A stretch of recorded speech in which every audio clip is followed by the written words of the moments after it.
Welcome, my little couch potatoes, to the comfiest courtroom on the internet. I'm your host, Llama, and it's time for dramatic testimony, overruled objections, and absolutely unqualified opinions. So grab your snuggiest blanket, some delicious snacks, and get ready to watch court with your internet besties. This is Couch Court with Llama. Bring the jury. Hello, friends. Happy Fu Kong Friday. It is We Fu made Kong Friday. it is Fu Kong Friday. It's our favorite day of the week, I think. Oh, it's been a You never week. know. It has been a week. You never know how Fu Kong Friday is gonna go. Are there gonna be surprises? Is Llama gonna get day drunk because she can't handle David Gingras' dumbass things he says? What's gonna happen? You never know with Fu Kong Friday. But before we get into it, let's say hello to our chat. Hello, Christine Fortunato. I knew that's what it was. But in fairness, I just woke up not that long ago. So, and I only woke up not that long ago because Wallace Juno was in a chat with me last night. We were on Hellville's, excuse me, channel because she had listened into the Owens meeting of creditors for their bankruptcy case, right? And so she was doing her best trying to read the notes, but chat was a little wild and we derailed a lot of conversations. But it was a fun time. And then she's actually going to be doing part 2 later tonight. I think I want to say 6 p.m. maybe. So that's where we were partying pretty late last night. But good morning, Wallace. Happy to Well, see I you wasn't here. invited to the party. No, I'm just kidding. Were you tardy to the party? No, I was crashed out. I was emotionally drained from yesterday. So I went to bed. Here's Wings. She's so pumped up. She's so pumped up. And I'll tell you why here shortly. Hello, Bella's mom. Good morning to you. Razmataz. Good morning, babes. Hope you're doing well today. Bruce the Moose. Are you staying inside? Because so the north has this huge wildfire that's happening. And like last night, it wasn't really that bad for us down here, or yesterday, it wasn't that bad for us down here. It's like covering like all of Wisconsin, Michigan, Indiana, Ohio. And like, so like we're like northern Ohio, like Cleveland, like you couldn't see the city. It was all smoke, Wow, all that's smoke. And crazy. so down here, like it wasn't that bad. And then when I got done with True Crime and Wine Time last night, I went outside to let my dogs out and like it smelled like smoke really bad because Amos was like, yeah, it's pretty bad outside because she's, in Michigan. And so then it started to get really heavy. And I was like, oh, that's why I don't really feel that good. Because we had it like happen 2 years ago, I think it was. Oh, it was not a good time. It was not a good time. So hopefully you get to stay inside all day, Bruce. My elbow feet, his job called everybody off work today because he works outside. And they were like, no, sorry, nobody's working today. So for anyone that is by the fires themselves, I do hope you are safe. Anyone in the direction, it's so much smoke. It's unbelievable, which makes me so sad because Mhm. then in order to have that amount of smoke go across multiple states at one time means like we're losing a Oh, lot of yeah. forest, I'm like, that's so sad. But, if you have any breathing problems, anything like that, and you live in this area, do not go outside. Okay? Do your best. Do your best to try not to go outside because that smoke can get you. Just like, or at least, maybe wear like a mask or something because it's pretty heavy out there. So I hope you're doing well, Bruce, and my Wisconsin, Michigan, Indiana, and Ohio friends. Hello, say cheese. Yeah. Words. Happy Fukong Friday to you, babes. Hope you're doing well today. April, good morning. No thanks. Okay. Good morning, babes. She was partying with us last night. Both her and Say Cheese. It was a wild, wild night. And Becca, good morning to you. Amos, good morning. So well hidden. Hello. Good morning to you. Happy Fukong Friday. Happy to see you here. Nord, look at you. Yeah, you're finally here for the start of it. I know last night for True Crime Wine Time, you're like, duh, I was late again. So happy to have you here today. And she's, yes, I do have a surprise for you guys. It's so good. It's so good. Good morning to you, Sheeves. Echoes. Good morning to you, good sir. Hope you're doing well. Hello, LMP. Hello. You have at least 3 different air filters running. Good. Good. I'm glad that you get to work inside and stuff like that. So that's great. You glad found someone oh no, I didn't join her. I didn't go on Hellville stream last night. I was tired. You know how many streams I did yesterday? Nah, I was all sitting here, my PJs, watching somebody else for once. Maybe tonight if she's not doing anything. I don't know. See, it's Friday. It's Fukong Friday. Anything can happen. Cracked pepper. Good morning. The haze. Oh, yeah. I guess Pennsylvania would be getting it too soon, huh? Yeah, it's thick. It's thick. I was like, Amy, I don't know what you're talking about. And she said to me yesterday, and then I was like, okay, Amy, I know what you're talking about. Also, I just put coffee all over my arm, so that's a great way. Hello, Deb and Savage. Good morning to you guys. It is awful.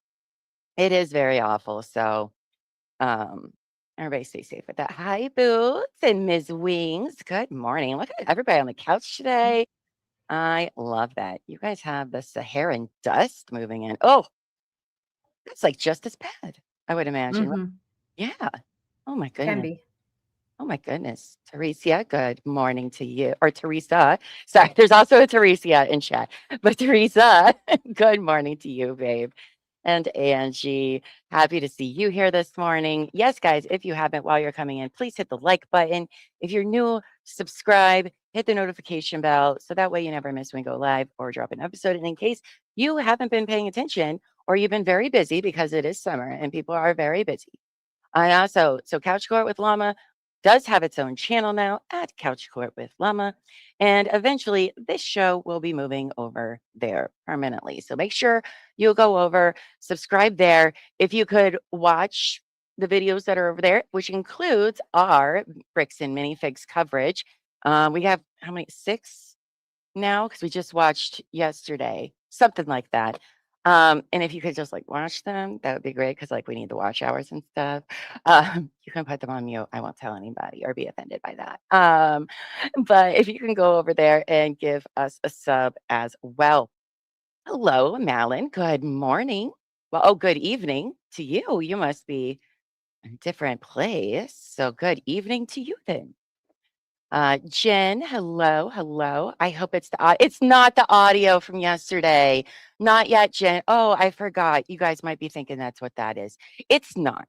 And I'm sorry. Your hopes up. Maybe that'll come in later tonight. If it does come out, we'll be streaming this weekend if that's the case. If it does come out today, but if it does, it won't be till like way later tonight, probably. What, like 6 maybe?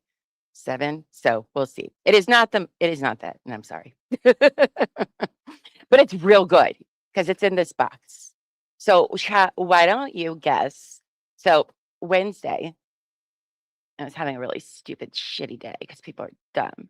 And I went out to let my dogs out. Who let the dogs out, Savage? I did. And on my porch was this lovely package. Make sure I'm doing it the right way. And I was like, what is this? Because Terry, True Crime, was sending me something and I had already gotten that. I was like, what is this? And so I picked it up and I saw the return address and squealed. That's what happened. And so what do you think would be in this box that is Laura Owens related? That Llama was like, oh Well, my, I can't answer that because I already know you what's in the can't. box. What's in the box? I What's in the know. box? So what do you guys think it is? Um, Hello, Peach Teach. Hope you're doing well today. Barbecue Queen, hello, little ducky, Mama Bear. Mama Bear knows what's in it. Is it a Yeah. pony? Is it a pony? It is not a pony. It is not a pony, but it's way better than a pony. I think it costs as Way much as a better. pony. Oh, you were kidding about the thing. I wish if we had that, we'd be watching that right now for sure. I heard it's wild. The few bits and pieces I heard last because I was late to Hellville stream. I was just like, oh, they said what in federal court? Are you kidding me? Are you kidding me? So, oh, you're in Sweden, Malin. Ooh. That's pretty cool. Oh, so is Nick. I love that. It is not a pony. No, no, no. It's not a pony. People Buster 5000. No. HCG. No, no, it's not. Hold on, let me. It's a Well, moon first, bump. No, it's that's a very small moon bump, no, unless it inflates. well, before I open this though, in case you guys didn't know, so you know how Laura Owens like copyright striked our outtakes video that we did of our TEDx talk, like because she was like, no, I don't like it. Um, anyway, she never filed papers in federal court, so we won, and that video is now up on our True Crime and Wine Time channel. So if you didn't get to watch the outtakes, it is a green, very noticeably green thumbnail with unflattering screenshots of her from the outtakes, but it's up. She can't get it taken down again. So please go watch that a bunch because she apparently did not want people to see that. And therefore, I think that just means we need everybody to see it. So if you missed when we did that, when was that? Like the Thursday after the fundraiser, I think. It's been shut up that long. And so now it's not like going to get put back in the algorithm or anything. So if you guys can like go watch it, share it, put it on your social medias, that'd be really great. And she wouldn't like it. So, that's great. Is it a House of Prime Rib gift certificate, a membership to Barry's? One of those devices. No, but your guys' guess is hilarious. No, it's none of those things. Oh my God. Sorry, you'll know why I just did that in a second. Are we having twins? No, we're not having twins. No, let's see. What should I do? But I did get a little pregnant after I found out what it was. An AOL disc. Oh my gosh, I remember those. Right? Okay. When the internet came on a CD-ROM. So I didn't know that this was coming to me at all. So when what's the best way to tell you guys this? Well, I know the best way to tell you this. I'm going to tell you whose name was on the return to sender. Okay. So I pick up this box outside and I'm like, who's this for? What's this? This is weird. And I see it has my name on it. And I was like, oh, that's weird. I already got a box literally the same size from Terry. And I was like, okay. And so I looked at the return sender and I said, oh my fucking God, why do I have a package from Omar Serrato on my porch right now? What is happening? How does he even know my address? What's in the box? What is happening? Why did Omar send me something? And I was like, what? What is it? What is it? You guys want to know what it is? Well, I am going to tell you what it is.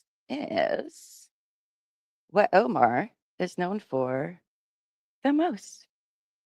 And that would be his red tie from Mike Maricini's, DVR trial that didn't happen. But it's the tie. It's the tie. It is. And oh my God, you guys, he smells. It's intoxicating. It is that oh wow earlier was because I opened the box and it's just the pheromones are just like, oh my God. No, it smells amazing. Yes. So now he also sent it's soaked with Laura's tears. Oh my gosh. I'm it's muted. amazing. You're muted. I asked if you were are you pregnant now?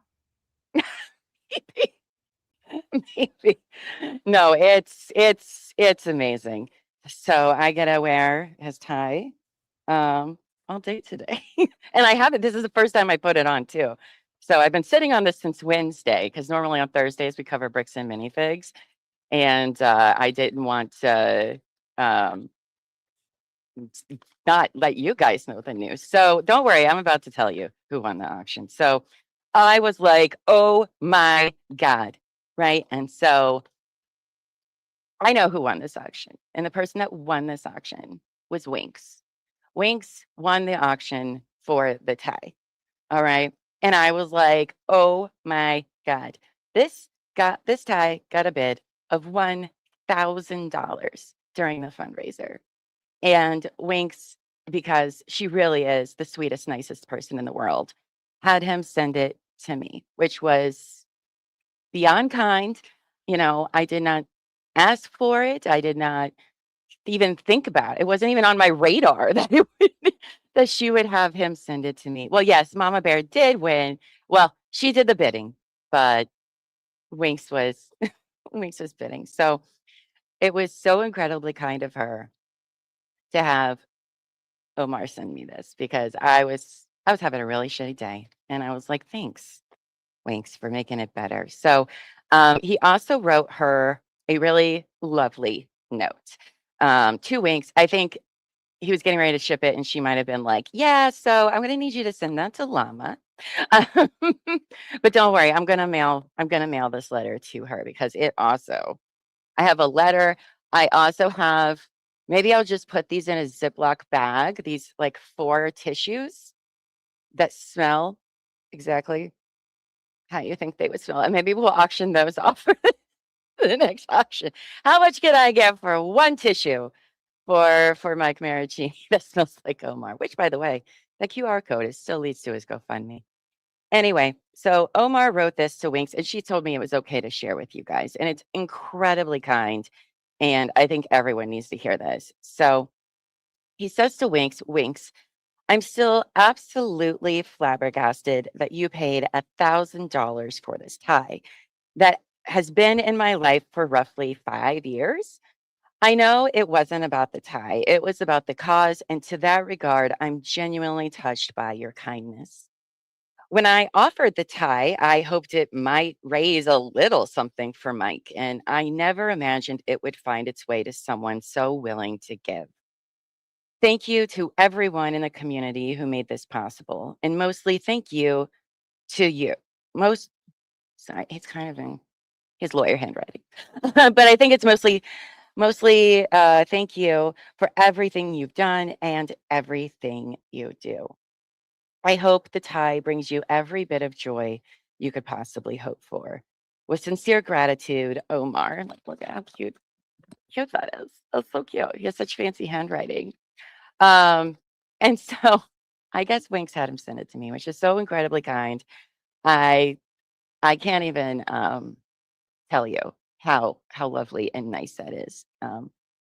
But Winks did so much for that fundraiser. I said it then and I said it now. Like, that fundraiser took a lot of people to make that fundraiser happen. And so now I'll bottle up the scent. No, just kidding. I am gonna mail this out to Winks because she definitely deserves this letter. And he's absolutely right. I know he was just as shocked that his tie went for that much money. But yeah, so look at that. Oh my gosh. That's also why I'm dressed kind of fancy today. Because I was like, oh, I got to play the part of Omar. So, oh my God, it smells so good, you guys. It's ridiculous. I don't even know what cologne does he use because I'm going to need to buy that for elbow feet. I don't know perfumes to give any idea of what it must be, but yeah, you don't remember dragging your book through any cologne. Yes, yes. Thank you, guys. Apparently it's a thing, Bruce. You need to get on that train. We pay extra for the cologne soaked books. Right? And then who knows? Maybe someday later we can clone Omar. I'm just kidding. I don't believe in cloning. That That's doesn't go weird. well. That's weird. That's weird. Don't be That's weird, weird. Mama. Don't be weird. So yeah, it's a really nice tie. I don't even know what brand it is. Pronto Umo. God, it smells so good. I can't even. I'm distracted, guys. I'm distracted. Um, but it's so delicious. um, Again, thank you so much, Winks, for sending it to me. She really is like the best. And I really, really do appreciate it. I don't I don't know if I'm the one that should have it, but I do. And that's amazing. It's just so amazing. Because it's still like wild, right? That we were able to pull all of that off. And I don't know. It's really nice to see the goodness of people sometimes, because sometimes we get lost in all the other stuff. And kindness goes a long way. And you know what kindness is? It's free. Well, I guess not free if you bought a tie for a fundraiser. That probably is not free. But you know what I mean. um, but yeah, thank you so much, Winks. I really, really appreciate it. um okay, so we have that going. Oh my God, there's so many comments, but that's okay. Oh, thank you. Yes, we got it back. We got it back. So suck on that, Laura. But it seems that she was busy filing uh stuff with Mike this week. So I guess, priorities, huh? Yeah. She filed stuff that when the 13th, I think, in that we haven't got it yet. But it was like asking for the correction of the record, augment the record. And then she had some documents in her criminal case. So we'll see. We'll see. It was an amazing day. I know. I know. We were so funny about Omar. Excited about this tie and the smell. Y'all, if you could smell it, you would see why. My face is gonna hurt because it's just over here being like, oh my goodness. Oh my goodness. Um, yeah, right? You'd make a copy of the note. Oh, I am. I do have a scanner, so I think I'm gonna do that. And then I think I'm actually gonna like put it in a frame, like or something like that.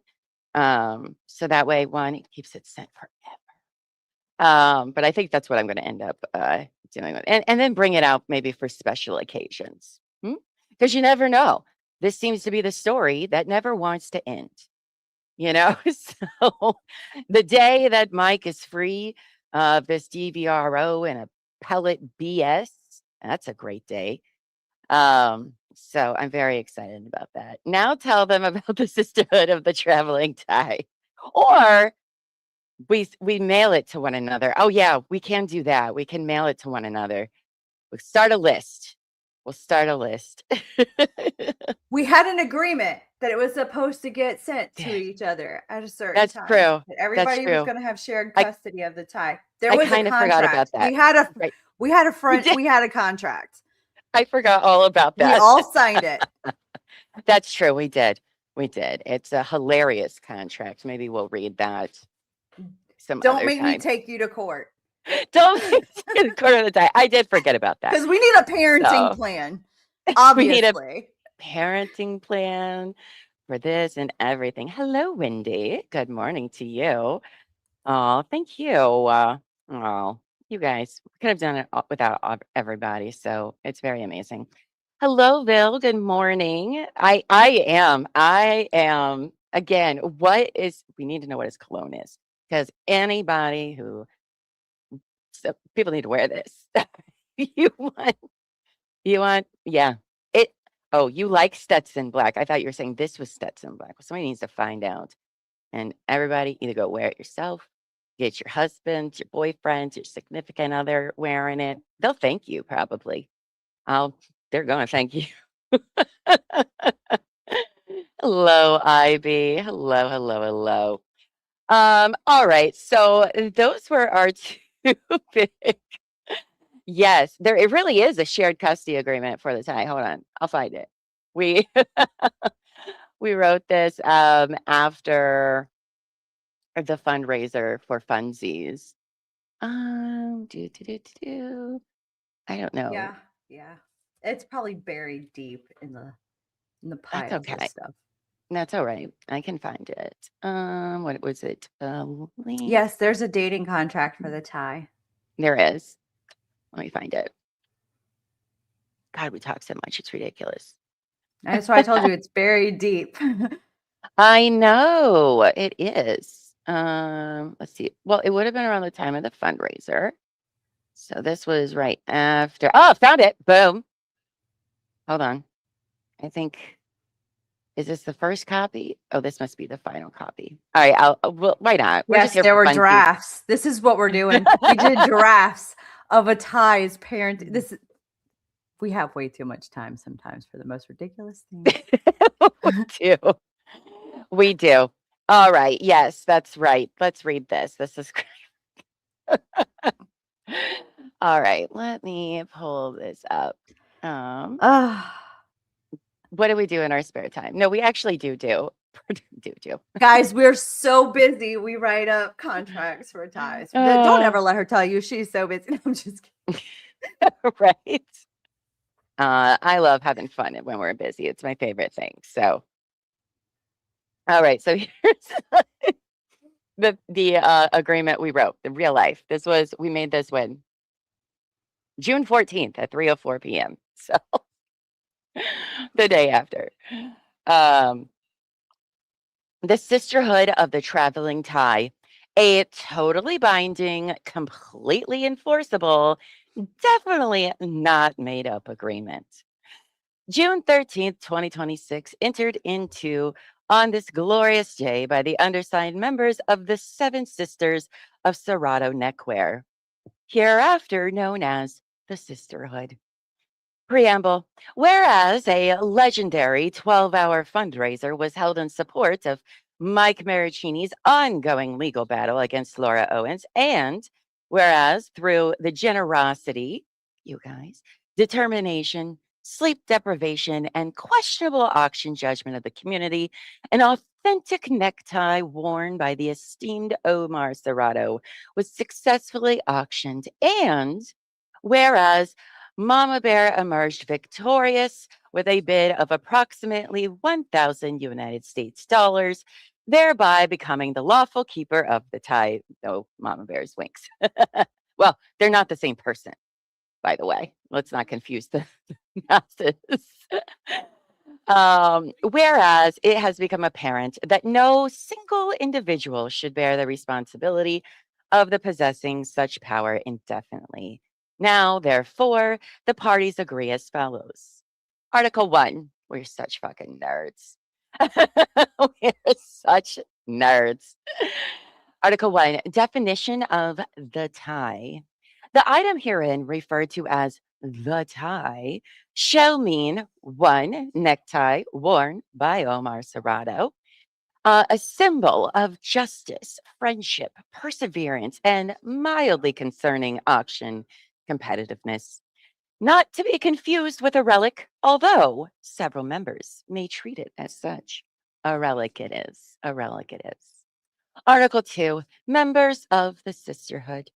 The following individuals shall be recognized as equal sisters of the tie: Terry, Llama, Amos, Buffy, Winks, Lady in Gray, and Mama Bear. Our fundraiser committee. Collectively referred to as the tie holders. Article 3, custody of the tie. 1, Mama Bear shall be recognized as the original tie mother. 2, the tie may travel between members for fundraisers, couch court appearances, victory celebrations, community events, photo opportunities, and general emotional support. I assure you, you will not be depressed if you smell this tie. 3, no member shall claim sole ownership of the legend, lore, or mystical powers of the tie. 4, the tie shall never be sold, traded, pawned, raffled, or exchanged for Taco Bell. Never. That's a hard no, or you are kicked out of the tie holders. Article 4, duties of the current tie or holder. Good thing we're reviewing this because that's me right now. While in possession of the tie, a member agrees to keep the tie reasonably safe. Speak kindly to the tie. You smell so good, tie. Just so good. Refrain from using the tie as a napkin, a pet toy, a curtain tieback, or a weapon during internet arguments. I don't know. The next one, that one's going to be hard. Post at least one photograph with the tie demonstrating that it remains among the living. Here's your proof of life, everybody. Proof of life. I need to ensure this tie. You're right. I do. Absolutely, Echoes. You go right ahead. Go right ahead and clip it and share it. I don't care. That's fine. Go right ahead. This is all of our tie. This is all of our tie. Now, Article 5, legendary powers of the tie. Possession of the tie grants the temporary holder immunity from at least one internet troll per calendar month. Okay? So take that, trolls. The ability to identify at least 3 contradictions in any Laura Owens filing within 5 minutes. I mean, really, it takes like 30 seconds for the very first sentence of all of those, but still. The sisterhood acknowledges these powers have not been independently verified. Article 6, emergency transfer protocol. Should any sister experience an unexpected rabbit hole, a document dump exceeding 500 pages, excessive eye rolling, a sudden need for moral support, the tie may be overnighted to another sister in need. Article 7, annual gathering of the tie. This is what we should do yearly, I think. We can have the big LO convention and call it the gathering of the tie. Why not? At least once per year, members shall make a reasonable effort to gather virtually or in person to celebrate friendship, remember the fundraiser, tell increasingly exaggerated stories about the tie, and debate whether Omar knows how much lore has developed around his neckwear. He's going to love this. He's going to be like, what did I do? Article 8, Oath of the Sisterhood. Each member shall recite, I solemnly swear to uphold the honor of the tie. I shall protect it from stains, trolls, and bad takes. I shall remember the fundraiser that brought us together, and I shall share custody when called upon. I shall not weaponize the tie in petty disputes, even though I have it. So, no, I'm just kidding. To my sisterhood, just kidding. And should justice prevail, I shall raise a glass to friendship, community, and the fact that somehow a necktie became a legend. Executed this day by Terry, mistress of Going Live and guardian of all pink glitter. Llama, Grand Duchess of Rabbit Holes and Side Eye. Buffy, the sidekick and lady of the raised eyebrow. Amos, the sidekick of the sidekicks and backstage chaos. Winks, mistress of competitive generosity. Lady in Gray, guardian of logic and patron saint of fact checking. And Mama Bear, the keeper of the knot and bearer of the holy polyester. Witnessed by the internet, which will absolutely never let anyone forget that Omar Serrato's tie sold for $1,000.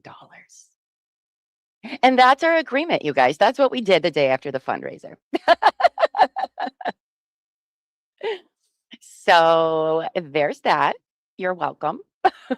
Are When you you work sure hard. Laura didn't write that? That was 4 pages long, or jingers about a tie. We had to cover the whole thing. Hold on, let me write an extension for more, a motion for more pages, please.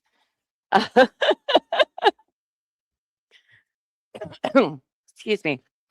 So that now everybody knows about the sisterhood of the traveling tie. So yes, that's what we will be. Oh my God, it smells so good. I have to send stuff to you guys. Like I have to. You guys need to know what this smells like. It's wild. Wild. Um, so anyway, I knew you guys were going to be so excited about it. I've had to sit on this since Wednesday. We were going to go live and I was like, no, let's just wait. It would have been 30. Hey, after hours response. How you doing? It would have been 39 pages that they written. Yeah, right? With a motion to write more, please.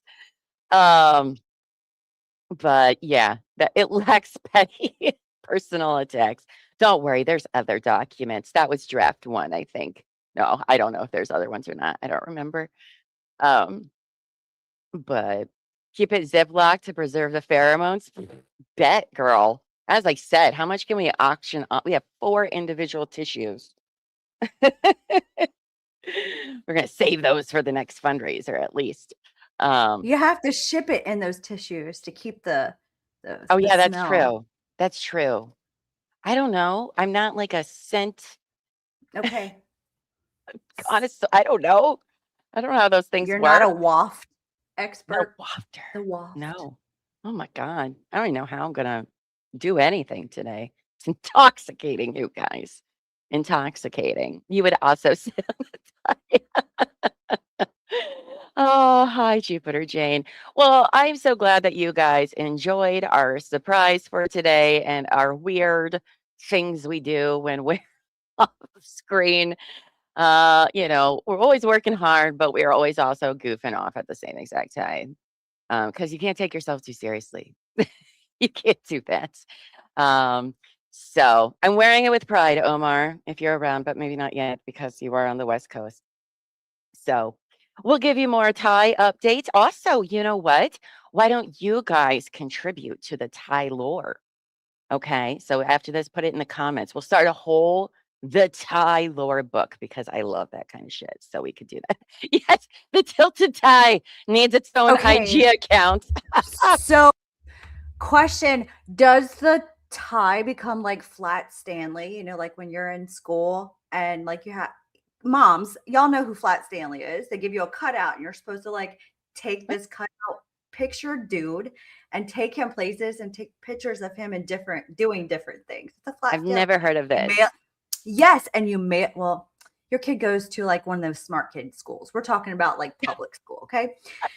So they give it to the little kids Okay. and you like mail it to like a family member that lives in another state and they take Okay. a picture and like of it doing something in that state and then they mail it to someone else. And so like this kid collects Flat Stanley going all over the US in different places and has like presents it to the class. It's I called a bet. Flat Stanley. So you could do that with your tie. Take your tie out for like ice cream. Take your tie out for like this and like look at the tie is doing cool things. And then somebody else can take Actually, it. I love that. And so I the love tie that. has its own life. We're just making Oh, it really weird today. I mean, we are weird. We are so weird, you guys. I've never heard of it, but Jet has. Kimbo has Stanley trauma, Flat Stanley trauma, PTSD apparently, and Dana's heard of it. Yeah.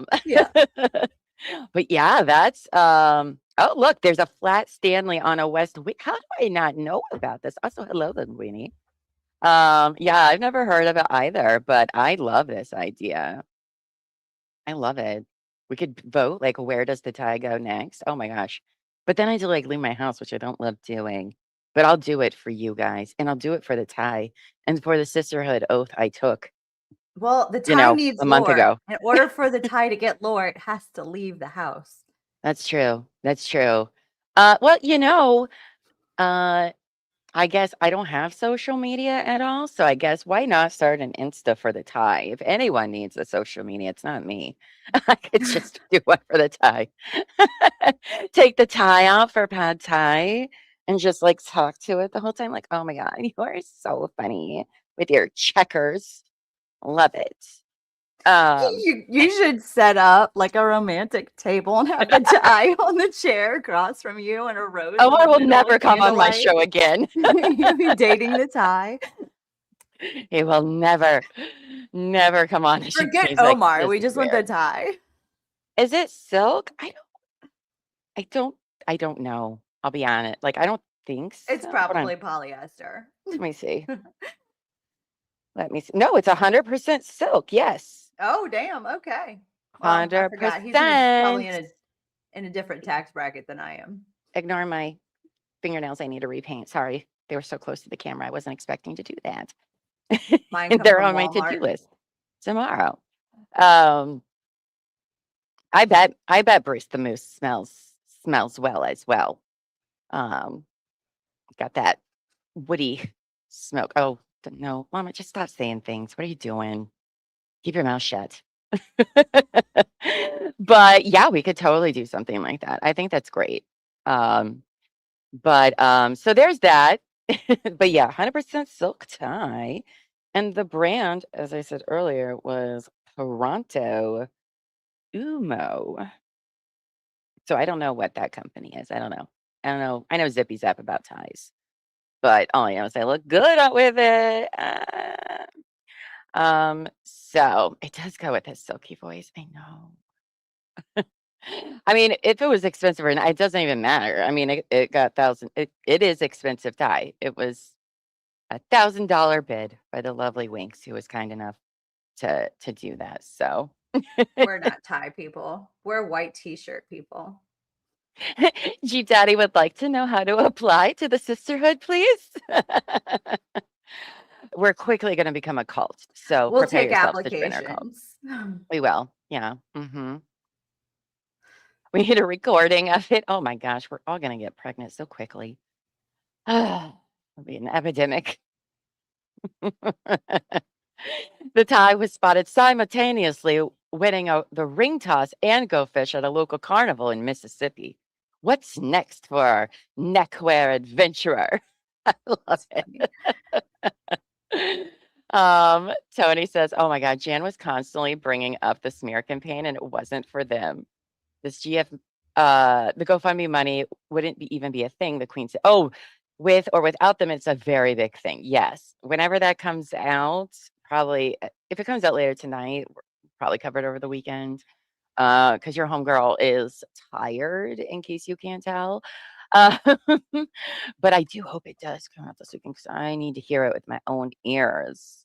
Not the not the smoky wood smell. No, I guess not that one. Though we're all gonna smell like that up north for a while. My goodness. Ugh. Oh gosh. Okay. What are we here to do today? I don't even. She don't know. That's it. We're going. That was all If it's Omar's, that was all she really wanted to talk about. if it's Omar's, then it's expensive, it's nice, and it's classy because he has all of those things. Also, super fun and down to earth guy, which I love. Because some people are just very arrogant, you know? Nope, not at all. You're just like talking to a regular person, you know, which sometimes is hard to find. But no, he really is incredibly nice. And I know he was just as like surprised about it as well. Like, holy what? I'm just a guy, a lawyer, man. I'm just a lawyer, man. Um, everybody, yeah, everybody is. Yep. Mm-hmm. Mm-hmm. The Thai is our new baby daddy, not Omar. Let's clarify that. No, the Thai. So it's got to go traveling and get a job. How's it going to pay all that child support to all of us? I mean, come on, Ty, get it together. Can I post it in Discord? Yeah, I can put it in there. It's just something silly. It's not anything serious, but don't stop talking me up. Oh, wow. Yeah. Mm-hmm. All right, yeah, hold on. Let me put it in there so I don't forget because it's it's like that over here, y'all. I'm gonna put it in the Laura Owens chat for our Discord. Or wait, which just do you in our Discord or the other? I'll put it in both. I'll put it in the courtyard, and I'll put it in the JFC one. I'm gonna put the sisterhood. What did we name it in the first place? I forget already. The the sisterhood of the traveling Thai contract. Okay, sisterhood of the traveling Thai contract. Oh, that would be really fun. We should do. Upload a file.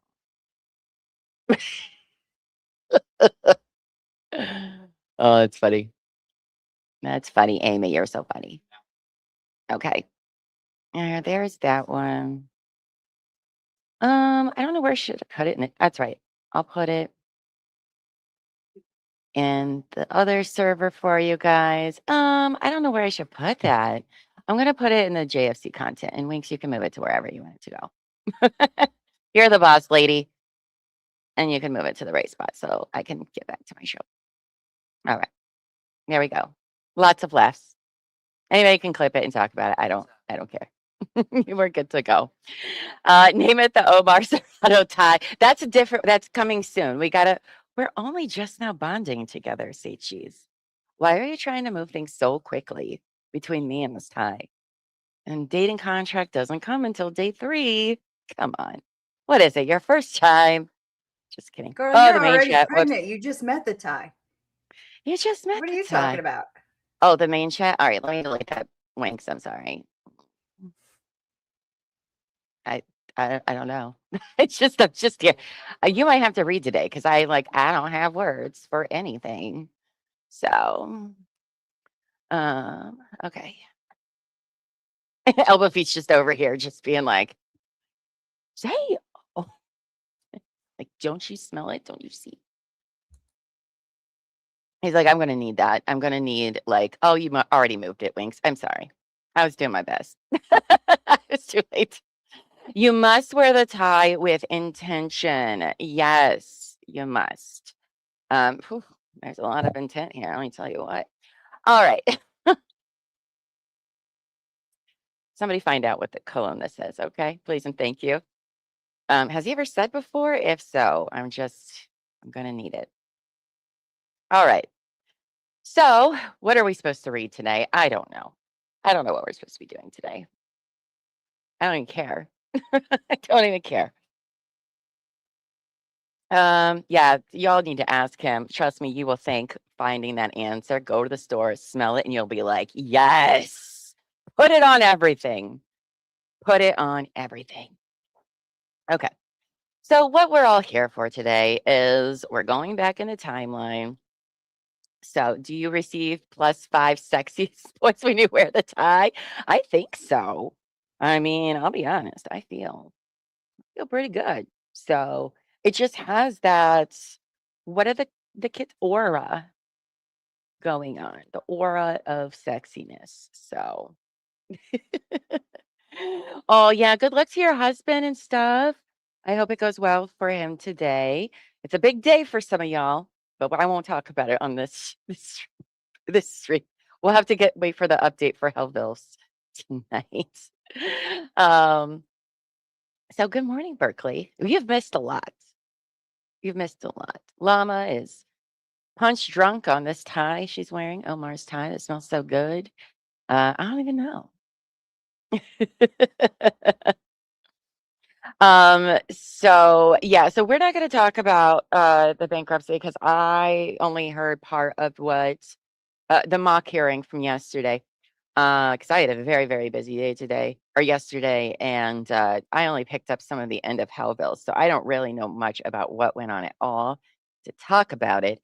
But what I have heard was, oh boy, and clink clink, like it's not great. It's not great. Um, so I really can't wait for it to come out. I know that I saw it was a 2.5 hour meeting. And some of the things, because Hellville had listened in to the call, right? So she had all of the notes from that. And oh boy, I cannot wait to hear just Jan's tone as she's answering things and all of the wild excuses she's come up with. I know that there was something about using the GoFundMe to pay off their Macy's card and life insurance, but Queen Jen would be like, and then why? Why would you choose to pay that? So I can't wait till it comes out. Her stream is becoming the poop stream. Well, mine usually do. It's fine. Everybody poops, guys. Everybody poops. So I think it's gonna be riveting to listen to. And I mean, I haven't heard it, so I don't want to make too many insinuations about things, but it does sound like, uh-oh, somebody's done fucked up. And like, I just don't understand. Oh, there's also money moving from like them to Sarah. I don't know. I don't know. But when it comes out, it's gonna be good, y'all. I know everybody's gonna be covering it for sure. But it's gonna be one of those, just like with their last hearing, I feel it's gonna be one of those like where you have to listen to it over and over and over again because you're just like, what? How is this happening? How is this happening? You know, I don't know how people are okay with lying to the not okay, but okay and like so brazen to try to deceive the federal government when it comes to money. Like, what planet have you been living on? That's their bread and butter. Like, you think they don't have a bazillion forensic accountants? Are you serious? Like, come on. Come on. So, oh, it's unbelievable from the sounds of it. I can't wait to listen to it. Don't worry, we will listen to it and we will talk about it. It's 2.5 hours, which means it'll probably end up being like a friggin' 6-hour long Buffy and Llama stream, which that's fine. I don't have any plans this weekend. I can't do anything. I can't go outside. It's too smoky and dangerous out there, so might as well talk shit about the Owens. So, um, excuse me. I wonder if the official recording oh, Mother Pugger, I love your name so much. Um, we'll have the last 5 to 10 minutes on the record. That part was super juicy too. Or hopefully someone just has it recorded since it's off the record. Maybe okay. I wouldn't risk somebody having the recording of off the record stuff. That's probably even worse. But maybe they will. I don't know. Added D&D stats for the tie. I love it. You're welcome into our nerddom. You're welcome. Does anybody play D&D? Like that's like a dungeon master or something? Because we've talked about wanting to play sometime. None of us know how, but we've like tried to find somebody that'll put together the game and let us play because we don't understand it. But we're like, yeah, fucking yes. Why not? We love getting in character. We have murder mystery parties. We take our roles very seriously. I mean, hell, Buffy was married to Elbow Feet for some time. Mm-hmm. Mm-hmm. So if you know Yeah. somebody, just slide in my That was an DMs. interesting match. Yeah, I can't wait to see what Tiff has to say about all of it as well. So make sure all your notifications are on there too, because I'm sure she is definitely gonna be right on it. So you've always wanted to learn too. Me too, right? But like, I don't know. You're not a dungeon master, but you love to play. Amy plays too. Amos does. So I know you do. But are you a dungeon master? No, you're not, Amos. Come on. Come on. Um no, nerd. Is that a no? That means a yes, Savage? Because I think it is. I don't know. You guys are getting all my secrets because I would confess to anything. Stop telling you. What do you want to know? The tie's just making me not think straight, so it's fine. There's a YouTube channel that sets up games. He had 2 campaigns with. Oh yeah, I know. I loved when they were doing Lawyers and Dragons. It was my favorite way to spend Saturday mornings when they were doing their campaign, and it looked so much fun. And I was like, I want to do that sometime. And I've never found anybody. Because I know some people are also like, yeah, but like you guys are all new and don't know what you're doing. So like also we just don't have anybody. So but yeah, Lawyers and Dragons is so much fun to watch. Where's it all on? I think it's on what Hogue Law's channel still. Um Great fun time. I feel like Bruce would be a good resource for D&D things too. Where's Jupiter Jane to pressure him? Just kidding. You were a big D&D girl in the 90s? Oh my gosh, look at how nerdy we all are. I love that. I love that. Berkeley says I have nowhere near Tiff's experience in acumen, but I can math and I can tell the math doesn't math. That's right, Berkeley. I want to hear your take on everything. You should come on and tell us sometime your take on things because I know you do math stuff. All the mathy math. We don't do math. You prefer the Pathfinder version of D&D 3.5 rules. I think that's the one that B talks about, elbow feet, but he doesn't want to be a dungeon master. He's like, no, thank you. It's a lot of work. And I was like, oh, what? Right? I feel like it's 3.5. I feel like I've heard that before. So anyway, if you ever want to do that, just slide into my DMs and we can do it. Doesn't even have to be on camera. I can just be in Discord. I don't care. Though I have no problem showing my nerdiness to the world. So, all right, friends. Thank you for talking about the bankruptcy meeting, though. I've needed people to talk with about it. I was freaking out yesterday and had no one to talk to. I know. And see, that's the thing is like I haven't even read what all went down. So I did not have time yesterday. It was like boom, boom, boom, boom, boom from the time I woke up. And then I was just like, man, it's busy. I didn't even get to read Big Brother stuff all day yesterday, guys. And if you know me, that says how busy I was. But okay. Well, you know what, guys? Enough distractions. Let's get into what we have to do today. So we are reading, share this tab instead. You know what I should do? I should open that bottle of champagne I have in my fridge. That's what I should do. He's like, no, Llama, no. So let's see. This is a motion to okay, so this is where we left off last Friday. So we are now in July 12th, 2024. So 2 years in the past. This is after the paternity trial. David has filed that he wants a new judge because this judge is biased and her dad was there and it was ridiculous and she just needs to go away, right? Excuse me. Bye, Ivy. Good luck with your meeting. Um, and so he was like, I want a new judge, even though it's all said and done, because her daddy was watching and had his own opinion about things. And apparently she shared information with him, yada, yada, yada. So that's kind of where we left off. And it was very annoying. It was very annoying. Now, he wasn't wrong. Some of her things that she wrote in her order, her decision, were inaccurate. They really were. She got dates wrong, things like that. But I wouldn't say that's enough for you to get a new judge. And yeah, I think perhaps it should have been a much longer trial. David and I don't disagree on everything, but most of the things. All right, I'm trying to minimize certain things here. All right. Just crickets. Crickets for what?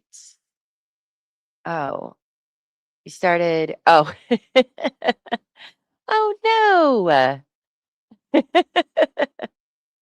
That lady. She might even have her grandbabies with her. So, all right. So, this isn't now a motion to vacate the judge's judgment. No more of that. We want it thrown out. And we want a motion for a new trial and alternatively, a motion to alter or amend the judgment. So if we can't get a new trial, we would like this one to be rewritten and probably benefit us. And motion for leave to exceed page limits because it's David. It's David. We need more paper, please. All right. I can't fit in all my points in. How many pages is this? 32 pages, David. 32 pages. Okay, sorry. Let's see. So, oh God, we're gonna have lots of rolls. All right, everybody, you got your drinks ready. I hope so. Some Tylenol for the headache you're gonna have. You're probably gonna need that. What else are you gonna need? Hmm. All right. So, pursuant to, hold on, let me bump this up a little bit. I'm sorry, I'm all over the place. Look at what this tie does. Oh my goodness. All right, bye. Have a good weekend. We love our replay crew as well. Bye, Berkeley. Pursuant to Rules 83 and 85, Rules of Family Law Procedure, Laura moves for an order vacating the judgment entered in this matter on June 17th, 2024. And in addition, Laura further seeks a new trial pursuant to Rule 83B, as well as other relief as stated herein. Now, this is different than his other filings, just to let you know. It is not, there's a lot of other things he brings up in this one that he did not bring in the other one. Yeah, get the kettle ready, guys. Oh, coffee ready and some electrolytes because you got two real babies to breastfeed. Girl, oh my goodness, yes. Yes. That tie, wait, where to go? That tie got you higher than the Owens Macy's car tab. Yeah, yeah, it has. Yeah, it's magical. It's a magical tie. All right, so introduction. As the docket in this case reflects, on July 8th, 2024, Laura filed a notice of change of judge for cause. As of the date of this instant motion, that notice remains pending. Per Family Law Rule 6.1D4, although this matter currently remains assigned to the notice judge, Honorable Julie A. Mata, if the matter is reassigned, the present motion will be decided by a new judge who is not familiar with the extremely complicated procedural and factual history of this case. How many things did we read where David was like, this case is simple. I don't know why we're trying to make it so hard. All right. It's not that hard. How many did we read? Where that would be like his first sentence. Numerous, I think. Oh, needs his own tie. I agree. Ties for everybody. Omar can just start a business. He'll sell like 100 of these by tomorrow. Just saying. As this docket in this case reflects, oh wait, I already read that one. I apologize. At the same time, while this matter is temporarily on hold due to the notice of change of judge, the 25-day time limit to bring a motion under Rule 83C1 continues to run. Oh, he loves his day counter. That deadline, which expires on July 13th, making the last day July 15th, 2024, also necessarily controls Laura's time to appeal, and it may not be extended by stipulation or court order. Accordingly, although she would prefer not to do so until the issue of disqualification is resolved, Laura has no choice but to bring the instant motion. No choice, you guys. None. So let's get into this factual history. Because this motion may ultimately be decided by a new judge, by the way, I don't think it is, who is not familiar with the case, some brief remarks are necessary before specific issues are discussed. First, assuming the motion is heard by a new judge, to understand the complicated factual and procedural history, the court may wish to review a few key pleadings, including all of these things we've gotten to read, which seem to all be Laura's stuff. So interesting. Includes Laura's notice to change a judge. That was what we read Friday. Both parties' pretrial statements, Laura's request for findings and facts and conclusions of law, Laura's motion for judgment on the pleadings, Laura's motion for extension of time to respond to respondent's motion to compel. So why do they need to read that one, David? That's the very first one we read by you. Why do you hate the new judge already? Like, it was ridiculous, sir. Nobody should read that. Laura's motion to dismiss with prejudice. I mean, I'm just saying for the last one, like, what judge is like, oh, so you wrote 39 pages about asking for more time? What? No, don't show them that, David. It's embarrassing. Embarrassing. I wonder how many parties in family court want new judges when the decision doesn't go their way. In any court, it happens all the time. All the time. It's like they're always saying something like that. Um, Let's see. Oh no, I'm sorry you're so stressed out, Tony. Good morning, Mary. Good morning. Hope you're doing well today, babes. So these are is it from waiting for the mock? It'll be fine. It'll be fine. Don't eat your fingers. You're going to need those to type lovely comments. Please and thank you. And hit that like button. These pleadings generally explain the story, and despite appearances, most, but certainly not all, of the material facts were undisputed. In short, Laura claims she had a one-night sexual encounter with respondent Clayton Echard on May 20th, 2023.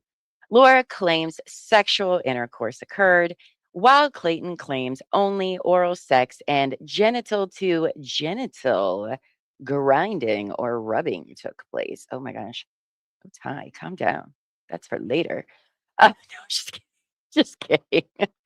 Always with the grinding and rubbing, though he left out the finger banging. But what are you gonna do?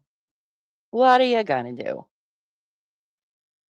Laura then, of course, claims she tests positive for pregnancy, and on multiple other occasions, including peeing on all the sticks she could find, then files this on August 1st. Okay, that's kind of meh, meh, meh, meh, meh. You guys know the story, right? So we're just going to kind of skip this part. It's all he files pro se, denying it. Then they have the Ravgen thing. And again, this is all David's side of the story, which doesn't even make any sense, but okay. A bit of bending the truth, if you will.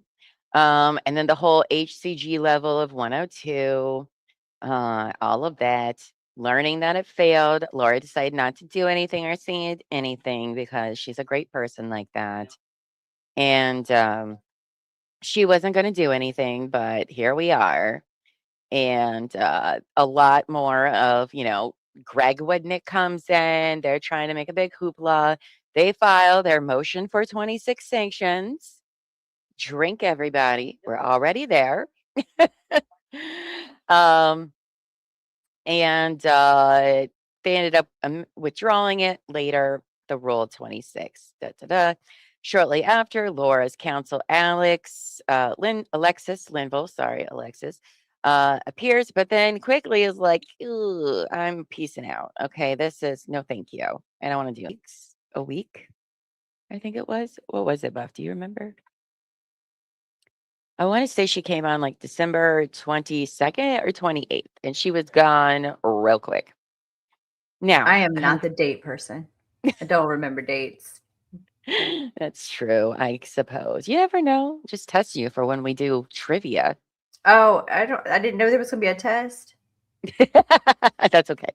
You can still be on my team. It's fine.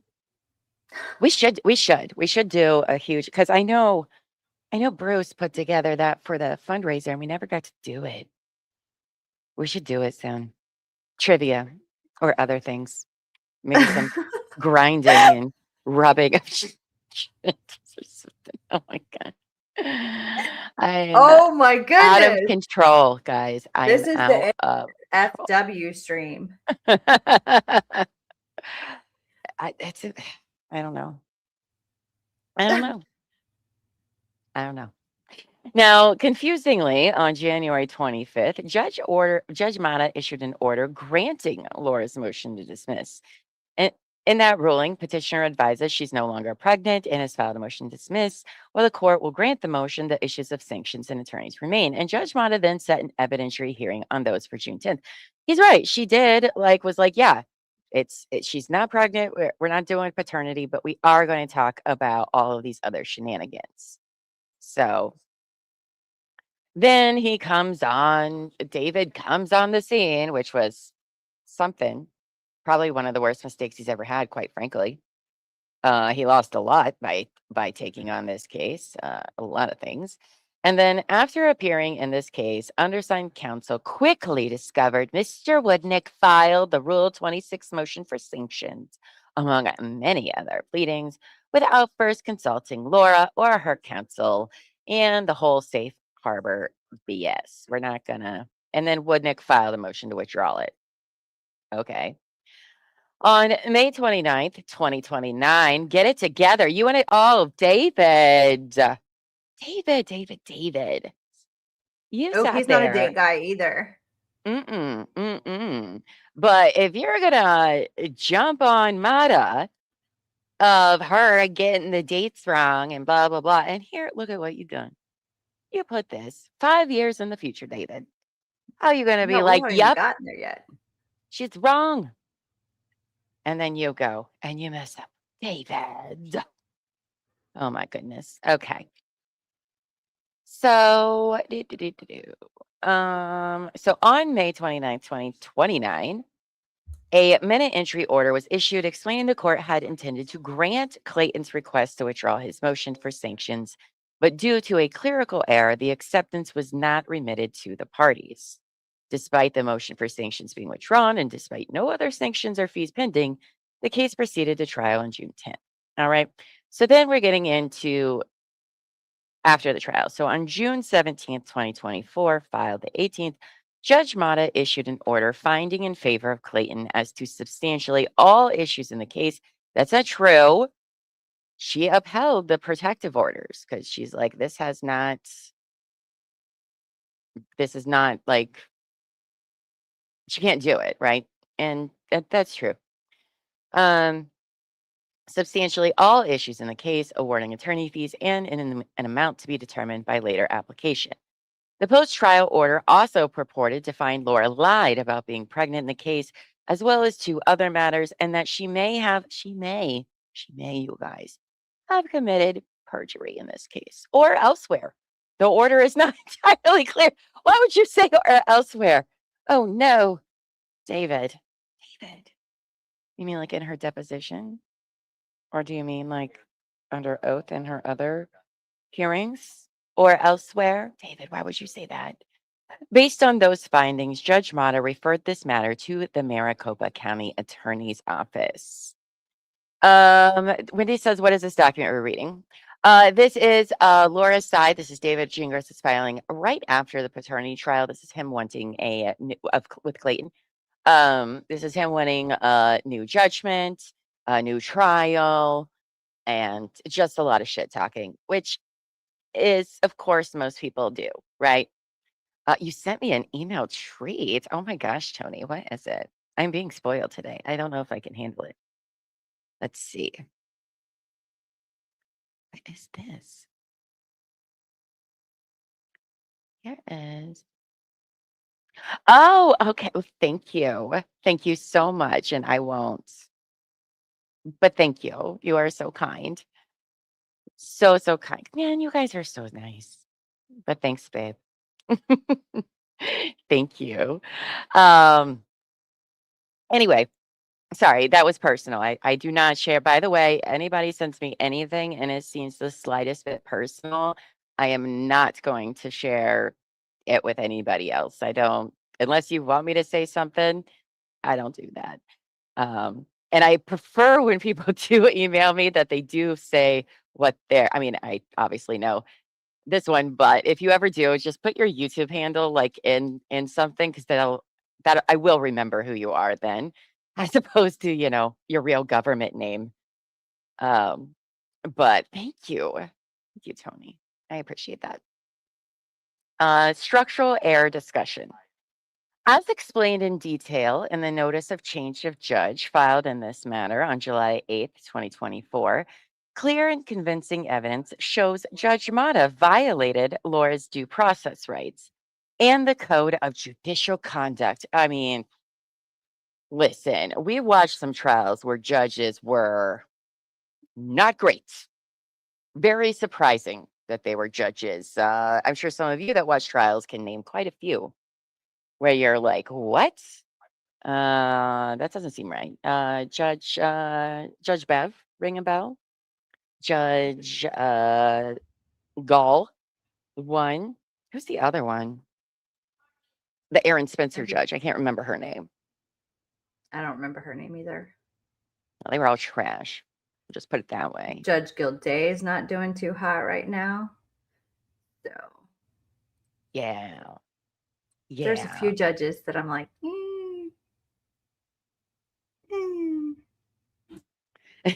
Right. Yes, exactly. Exactly. Okay, where was I? So, Judge Mata violated Lord's due process rights and the code of judicial conduct by conducting a secret, undisclosed investigation into the facts of this matter. Oh no. Oh my goodness. Dun Secret, dun dun. secret, undisclosed. Oh my goodness. Worse? What could be worse, David? Judge Mata not only reviewed social media posts about this case, she literally made at least one more based on those posts and not on the evidence admitted at trial. Straight to jail.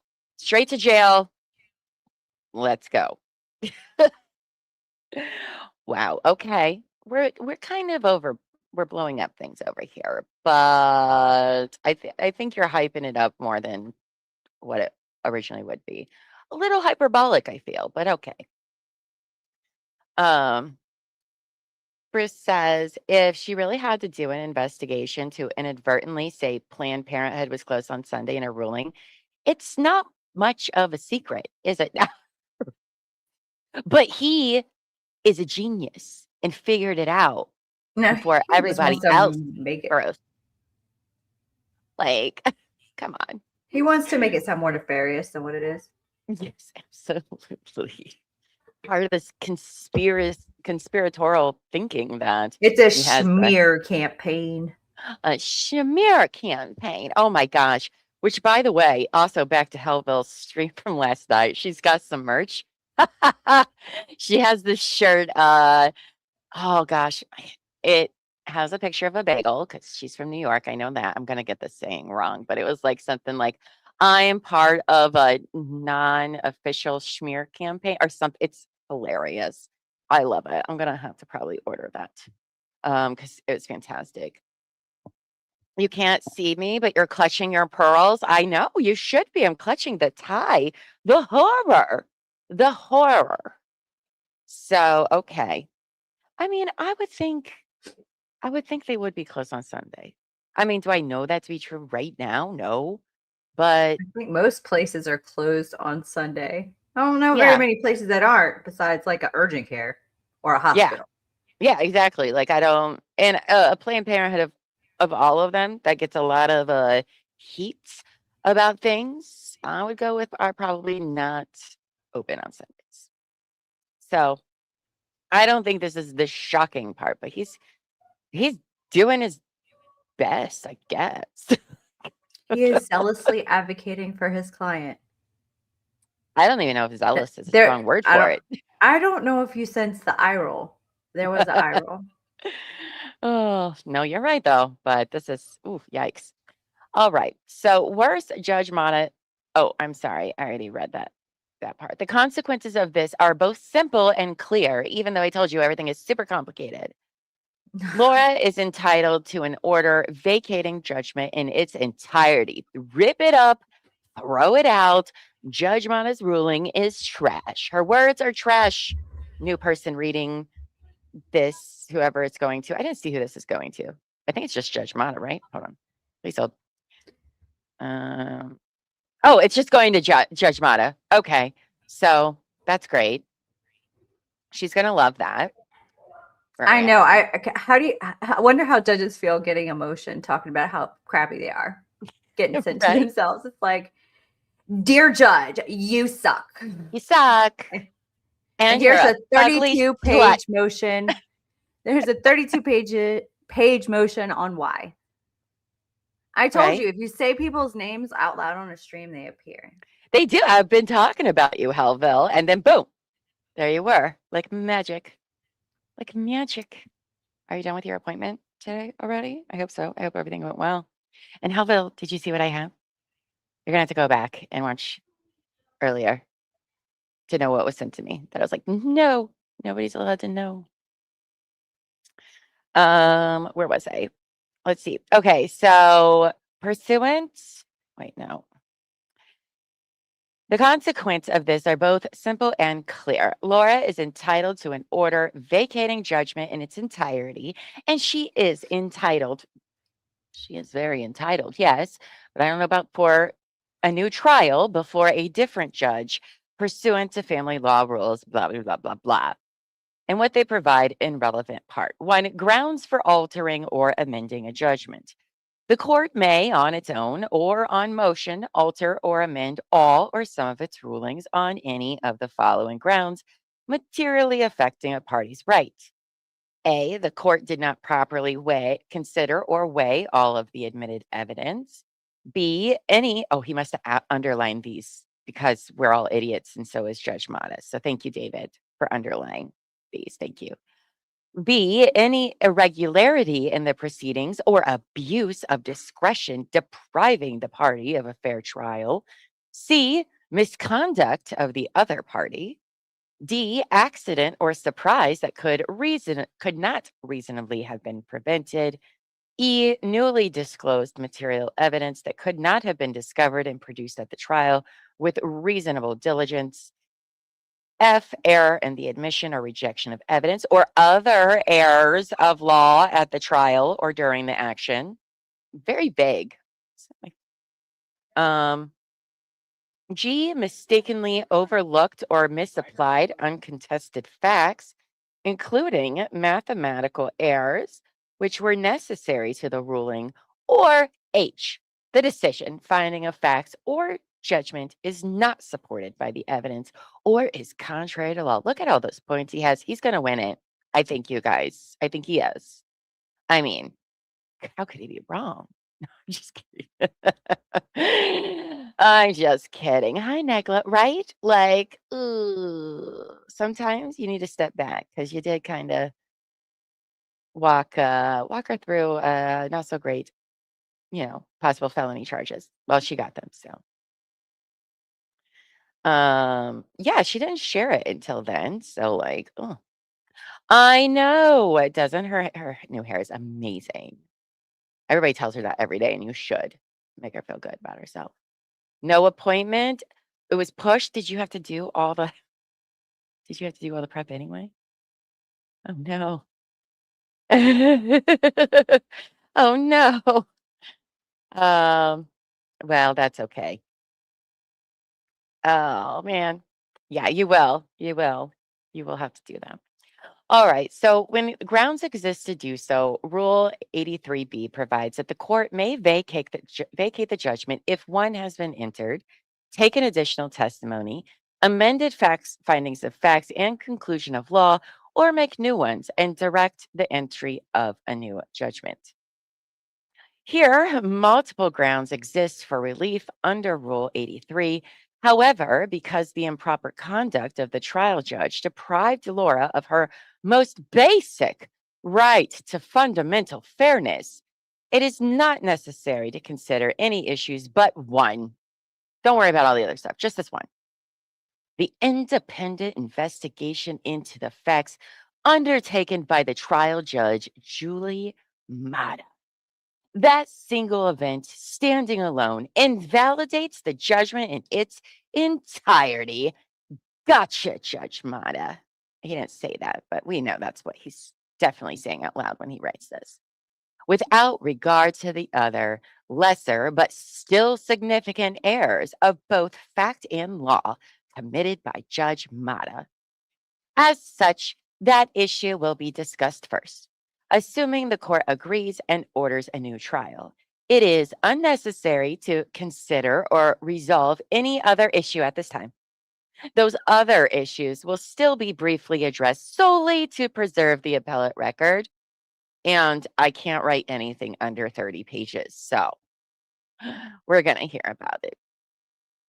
Do you mind, Buff, taking this over so I can go use the potty real quick, please? Thank you. Okay. So we're at before addressing. The I gotta read A. that part. Yeah. Judge Mata's undisclosed independent investigation coffee. into the facts was structural error, can't say that word, requiring automatic reversal of the judgment and a new trial before a new judge. Let me pull this up on my end because you probably went back in time. Okay. Before addressing other issues pursuant to family, there's going to be dirty talk. Are we past that? Dirty talk? I feel like What? you're setting me up. I'm not setting. What? I'm not setting you up. Mm-hmm. Mm-hmm. I know how this goes. It always goes. Okay, before addressing other issues pursuant to family law rules 83A1B and 85B6, Laura moves for an order that the judgment be vacated in its entirety and a new trial ordered before a different judge on the basis of misconduct committed by the trial judge, specifically as explained below and in the notice of change of judge for cause filed concurrently herewith, which is incorporated by reference herein. Okay. There is clear and convincing evidence proving that Judge Mata violated inter alia Rule 2.9. Oh my God, this man and his rules of the Arizona Code of Judicial Conduct, which provides, except as otherwise provided by law, a judge shall not investigate facts in a matter independently and shall consider only the evidence presented and any facts that may properly be judicially noticed. Emphasis added. Laura has separately reported this misconduct to the Judicial Conduct Commission. Wow. Okay.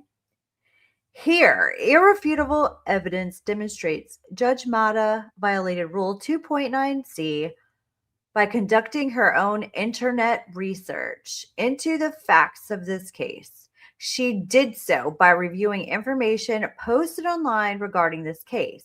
And even worse, she adopted one or more statements of fact into the judgment, which were not based on the evidence at trial, but rather were based solely on statements published on the internet by Clayton's supporters. A. Legal standard. Few legal rules, if any, are clearer than this. Both federal and state constitutions guarantee that no person shall be deprived of life, liberty, or property without due process of law. And then he goes to talk about Meckham versus Gordon. The touchstone of due process under both the Arizona and federal constitutions is fundamental fairness. Blah, blah, blah. A party's right to fundamentally fair trial is critically important because it preserves both appearance and reality of appearance and reality of fairness. Okay, generating the feeling so important to a popular government that justice has been done. Okay, whatever. Fundamental fairness in the context of due process has many different facets. But the key one is this. All litigants and all courts are entitled to have their cases heard and decided by a judge who is fair, neutral, unbiased, and impartial. Although the right to a trial before an impartial judge is not specifically enumerated in the Constitution, this principle has long been recognized by the United States Supreme Court in State versus Dorsey I think to maintain. Oh yeah, I'm on page 7. Okay. I was like, what? Okay. Sorry. To maintain public trust and confidence in the judiciary, judges should avoid the appearance of impropriety and should act to assure that parties have no reason to think their case is not being judged fairly. Citing Rose v. Clark, and then Toomey versus Ohio, Greer State. Okay, whatever. The denial of due process is a denial of fundamental fairness, shocking to the universal sense of justice. Although Arizona case law on this exact issue is sparse, because instances of judicial misconduct in this state are thankfully rare, the United States Supreme Court has repeatedly agreed the due process clause requires trial judges to be fair and unbiased, and the requirement is not illusory. I can't say that word. It's too many vowels. The deprivation of a fair and unbiased judge is a structural error requiring automatic reversal of the judgment. See Nieder versus U.S. What? Oh, nothing. I was trying to find this. I was like, there we are. Yeah. On my side. discussing difference between harmless error and structural errors and explaining we have found an error to be structural and thus subject to automatic reversal only in very limited class of cases. Such defects as the complete deprivation of counsel or trial before a biased judge. Oh my gosh, so much citation. See, this is the kind of stuff I would just be like, yeah, I don't want to do this. Like, I would never write this. This is why I could be an attorney. I know, right? I'm like, okay. As it must, the Arizona Supreme Court embraces the same standard. In cases involving trial error, we consider whether the error so assessed was harmless beyond a reasonable doubt. If so, we uphold the verdict entered. In a limited number of cases, however, structural error occurs. In such instances, we automatically reverse the guilty verdict entered. Unlike trial errors, structural errors deprive defendants of basic protections without which a trial cannot reliably serve its function as a vehicle for determination of guilt or innocence. And no, punishment may be regarded as fundamentally fair. Okay, so another citation, State versus Ring. Presumably, due to the high ethical standards of most Arizona jurists, comparable instances of a judge conducting an undisclosed investigation into the facts of a case and then adopting findings based on that investigation has occurred here. As occurred here are essentially non-existent. Okay. How? Yeah, because how do you fucking prove that? Right. Oh, okay. Like, I mean, unless you have like Google, unless you have whoever it is that's on Ben's team just going through Google searches, you know, turning over everybody's data. How do you do that? Mm-hmm. I don't know. Okay, so Doesn't matter. however, Don't talk about it though. It's fine. oh, he's going to tell you about gonna how tell it's you. true, even though he has absolutely zero proof and can't prove it because he's just throwing things at the wall to see what sticks. Okay, Which is nothing. he's just a sore loser, is what it comes down to. Okay. Yeah. I don't even know where I was. I went on a rant. Presumably due to high ethical standards of most Arizona jurists, comparable instance of a judge conducting an undisclosed investigation into the facts of a case and then adopting findings based on that investigation as occurred here are essentially non-existent. However, courts in other states applying the same legal standards are in unanimous agreement. It is structural error requiring automatic reversal when a trial judge conducts an independent investigation into the facts of a case. This is so because the bedrock due process requirement of fairness requires that conclusions reached by the trier of fact be based upon facts in evidence and prohibits the trier of fact from reaching conclusions based on evidence sought or obtained beyond that adduced in court. Okay. Right. So like the he's just going for the date of the Sunday thing. That's all he has, which is not going to be enough to overturn anything. He's just beating a dead horse, in my opinion. Yes. Yes, really. I mean, listen, everybody always files an appeal to things.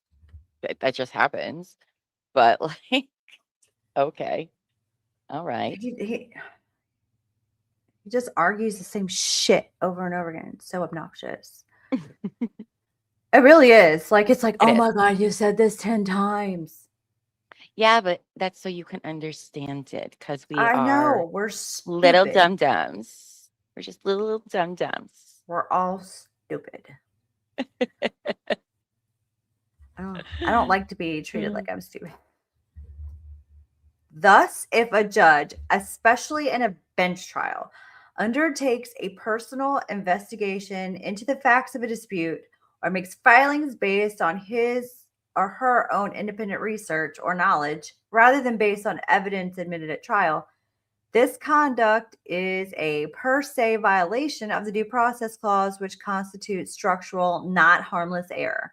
First, the judge sitting as the finder of fact indicated by her comments during Worthy's testimony that she believed, based on facts, not in evidence, that Worthy's statements about the date of Paige's death were likely false. So this is got to be like, this is another.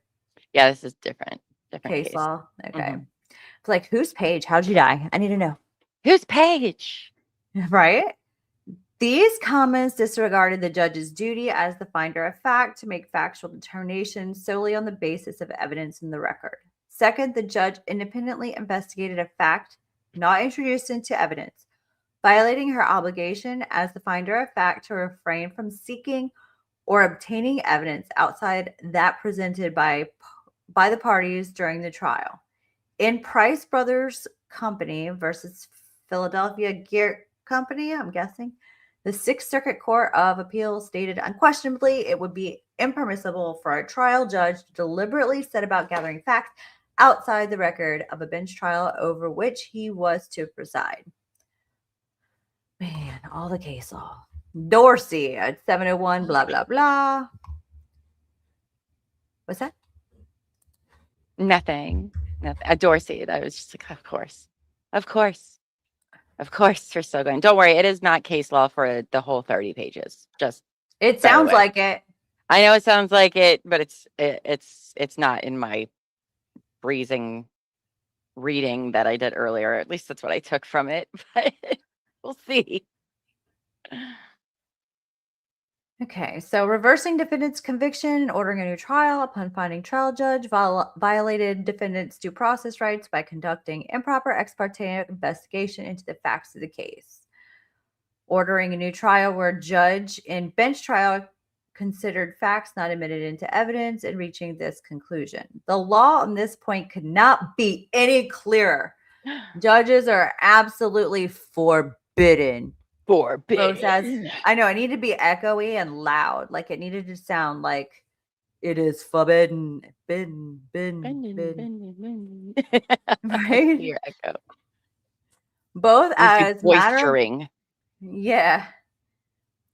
Both as a, it was very Mufasa. Like, it is forbidden. Anyway. Nice.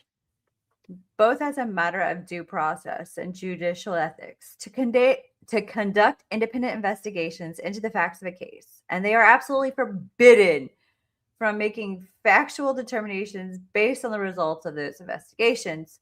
Findings of fact may only be based on evidence admitted at trial or matters which may properly be judicially noticed. A judge shall... So Wendy says, Llama and Buffy, do you guys want us talking more in the other chat so it'll be more active? I'd appreciate it if you talked more in the Couch Court with Llama one, just because that's going to help that channel get up and going. But I understand that people are split between two chats. Don't worry. It won't be that way for very long. But the more activity that the Couch Court with Llama channel gets, the better and quicker everything just is going to be over there. So... like next week, we might shut the chat off for the True Crime and Wine Time stream and just have it open on Couch Court. But we're not trying to change too much because not everybody gets to watch us every day and so I don't want them thinking we've left them to stray. But yeah, the more you give over on the Couch Court with Llama channel, the quicker that channel is gonna, we're gonna be able to move there. But I understand, more people are one, or you might have memberships on the one where you can use the fun emojis or whatever. I get it, but it is helpful just to clear that up for you guys, because I do know it's a little confusing, but also like we don't want to. We just want to give people more notice and time to move over and join when they get caught up, so that way they're just not like, where did everybody go? So yeah, half the chat is split. Yeah, so I know that's that makes it confusing. I know. But anyway, sorry. I don't know where you left off either. Okay. No, I don't know. It probably doesn't matter. He's saying the same thing over and over again. Okay, that's fine. So I don't really know. The law on this point can... Yeah, what? Just go ahead. You're fine. No, go ahead if you want to. Oh, I was just going to say, you could probably come down all the way down to here, where they're starting to talk about the formal opinion, the Aston formal opinion. American bar ass and formal. Athen. You know what? No. It's ass and formal opinion. Like it should be like the name of a bar. American Yeah. bar, ass, and formal opinion. Formal opinion. I like like it. that. Let's do that. I want American ass on my shit. See how, Bill, we talk about bus stuff on ours too. It just happens organically. I don't What are know. you gonna This is do? actually how most of our DMs Mhm. go too. I don't know Mhm. how it gets there. At least once a day. Unfortunately. Or fortunately, depends on, what we're talking about. So, all right. So, explaining a judge may not use an internet search to determine hours of operation, nor are business hours properly subject to judicial notice. This internet search violates Rule 2.9C of the Model Code of Judicial Conduct because the restaurant's hours of operation are key to whether the plaintiff could prevail. All right. All right. But like, couldn't What? she have just looked at her desk count? Like, he's implying, by the way, his whole argument is going to be, well, she found out that it was Sunday because she read my blog and it said so in the comments, which is wild. Sure. To be like, it was on my blog and she had to have Yeah. seen it. Like, It's always about him. she also 'cause has he's like a so calendar popular. right there. American Bear bar ass. I love it. I love it. But I like it. I like all formats of that. Oh, thank you guys for chatting for the algorithm. Absolutely. Thank you so much. All right. So, when a judge ignores the most basic principles and conducts an independent investigation, the result is structural error, requiring automatic reversal, regardless of whether the ex parte evidence found by the judge is true, false, or completely accurate. What's the difference between true and completely accurate? I don't know. I I would don't feel know. like completely accurate would be the same True? as true. I don't Right? know. What do we know? We're arguably famous. What We're do we dumb. know? We're dumb. Oh, thank you, Wha- Hellbill, for becoming a member. Thank you so much, babes. Appreciate your support. We have tons of member-only content, lots. Coffee time with Terry and Llama. It gets crazy. Llama learns about all that fun stuff. If you want to become a member of the True Crime and Wine Time channel, just click the join button. And all of our shows, I think, are bestie levels and higher or something like that. But thank you so much, Hellbill. We appreciate you. No, we No, haven't no, seen it. no, it's But not. It has not been released to the public yet, the hearing. So maybe later today, but maybe not till Monday. if we get it, maybe we'll go live over the weekend. Who knows? Yeah. Yeah, I mean, if it comes out later tonight, then yeah, we'll definitely stream over the weekend. It probably won't be later tonight, I'll be honest. But we'll see. Sometimes it takes a couple days, sometimes they get it right away. I don't know. So we'll It just have to depends wait. on how motivated the court is at any given time. Right? So All right. So we conclude that Dorsey was deprived of the basic protection of an impartial judge and finder of fact when the judge independently investigated a factual assertion made by a key defense witness and revealed the results of her investigation to counsel. This deprivation constituted a structural error, which precludes harmless error analysis and requires we reverse without regard to the evidence in Dorsey's particular case. Okay. nice. Yeah, I was gonna say we can probably skip that whole paragraph there on I'm 10. over the case. Yeah, you're Yeah. being, I get it. We get it. We get it. They're not supposed to do outside research. Okay. But you still haven't proved that she has. But it's a day of the week. There are 7 of them, and she guessed the right one. It must be a conspiracy. Just Jen says, oh, look, here's one of our document fairies.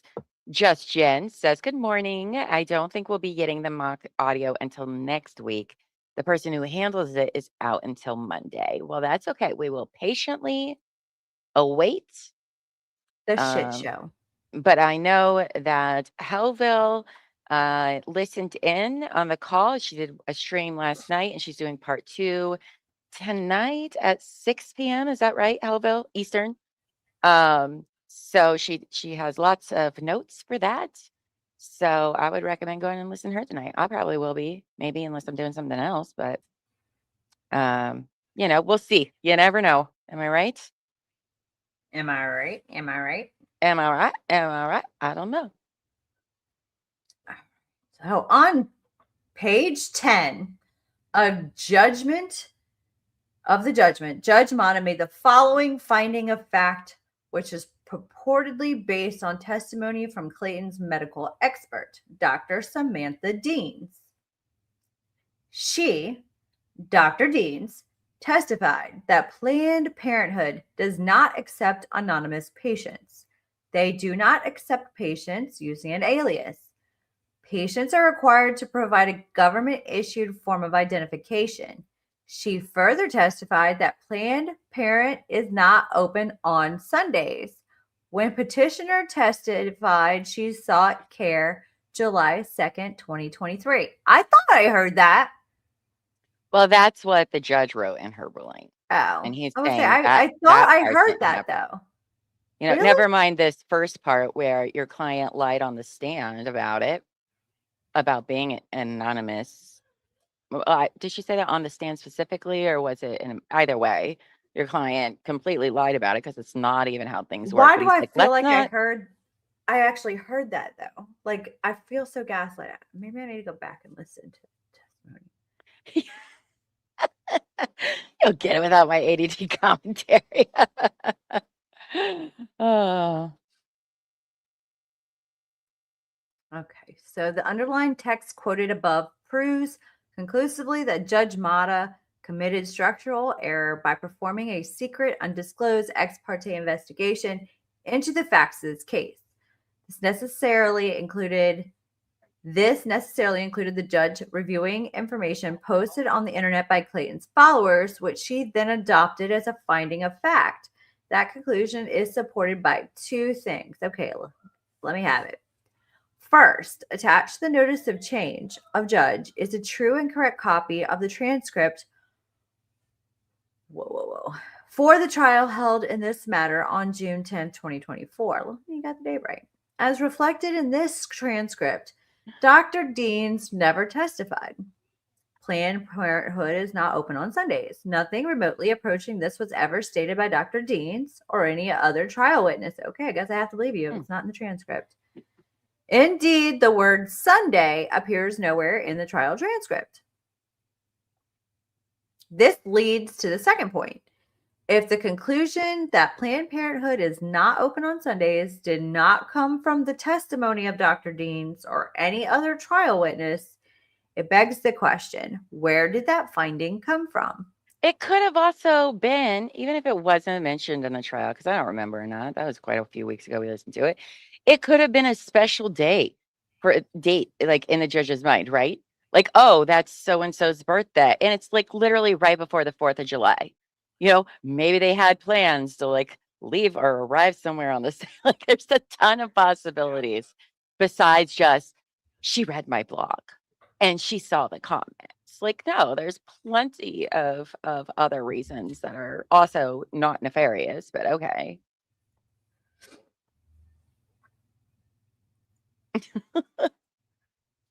Oh my goodness. I mean, are you supposed to just like leave all of your common sense at the door when you're like, Yes. Yes. I'm just saying. The finding was based on statements published on social media by Clayton's followers. This is how we know Judge Mata conducted an improper investigation into the facts of this case, because her finding regarding Planned Parenthood's hours of operation was not based on any admitted evidence at trial. It was copied verbatim from social media comments, including an anonymous comment posted the day of trial on the personal website of the undersigned counsel. Because I know when I want to know the day of the week a date falls on, I go to David Gingras' blog. So that way I'll know. Because that makes way more sense than anything else. But sure. Wild. Oh, here's the so here's the comment from his blog. June 10th, Planned Parenthood isn't even open on Sundays in LA. Guess what day July 2nd, 2023 was? That's right. Laura yet again committed perjury. And this right here is why he wants the judge out. Llama, Because, are you telling me you don't go to Gingras' blog for true and accurate? I go there for information? everything. I mean, he, if I want to know about famous cases that he might have been on or, all of that, then yeah, of I'm course. pretty sure It does. you're allowed to cite his blog in an academic research paper. Probably, yeah, of course. It's peer reviewed. Like I love that he's like, well, she could have only have known this. She couldn't have used the calendar feature on her computer or on the desk or nope, it's all impossible. She had to use my website. But he passed the bar the first time twice. I forgot he's a super genius. So there's that. Okay. This evidence is standing alone sufficient to prove structural error. As a result, Laura is entitled to an order vacating the judgment in its entirety and ordering a new trial before a different judge pursuant to Family Law Rules 6.1 and 83B. Oh. Oh my goodness. I don't know. You need some direction on spouting off bullshit. That's where you go first. That's where you go. Everybody knows that. Assuming structural error occurred, nothing else matters. Automatic reversal is the only permissible option. However, to ensure a complete record, Laura also raises various other arguments regarding factual and legal errors contained in the judgment and the pretrial proceedings. A, legal errors. I feel like we're on like Stranger Things chapter. And it's like the red like title zooming in. It's like legal errors. Anyway, yeah. All right. To prevent this brief from exceeding 100 or more pages. Oh, for fuck's sake. Oh boy. Okay, sure. Why not? To prevent exceeding 100 pages. But you're asking for more pages. You said so in the title. Uh-huh. Yeah. Okay. Yeah. Oh my. Oh David. Oh David. What an idiot. I mean, yeah, in my opinion. A full discussion of all legal errors committed by the trial judge is impossible because it's just full of them. Instead, each point is only raised in the shortest format possible to ensure non-waiver for appeal. Sanctions were unavailable as a matter of law. On May 10th, 2024, Laura filed a motion for judgment on the pleadings and renewed motion to dismiss. That motion explained it was undisputed Clayton's counsel ignored, we forgot the D, don't talk about all the errors, the safe harbor requirements of Family Law Rule 26, blah, blah, blah. Rule 26. Oh, okay. 26C2A and C2B. Mr. Woodnick never made any attempt to meet and confer with Laura before seeking sanctions, and Laura was never provided with the 10-day written notice regarding safe harbor rights. We know. Because of that undisputed error, The motion explained the trial judge was not permitted to fix Mr. Winnick's mistake by granting sanctions under the authority. Fix it. Under Okay. As is true of substantially every other legal issue, the trial judge simply ignored this argument and awarded sanctions without any legal grounds to do so. This was clear error as a matter of law. The bench Chair. trial violated Laura's right to a jury trial under Arizona's Constitution. Did she ask for a jury? Did she waive a jury? I don't think I've never I heard don't of think there you being get a jury jury. in family court. Like, I will say at I all. never went in front of a jury in family court. I always went before just a judge. Yeah, I don't think it applies to It's not a that. criminal court. No, well, you can have a jury Okay, in let's. civil court, but I've never heard of But anybody it's family having. court. Yeah, it's usually a very private Why didn't you ask? thing. Why didn't So he yeah, motion for it? exactly. Like he has no problem setting up motions, writing ridiculous shit. He does 32 pages of it all the time. All the time. Like he could have just asked. I've Right? never I've heard of a never jury in heard. family court either. Because I certainly haven't had them the many times I've been to family court.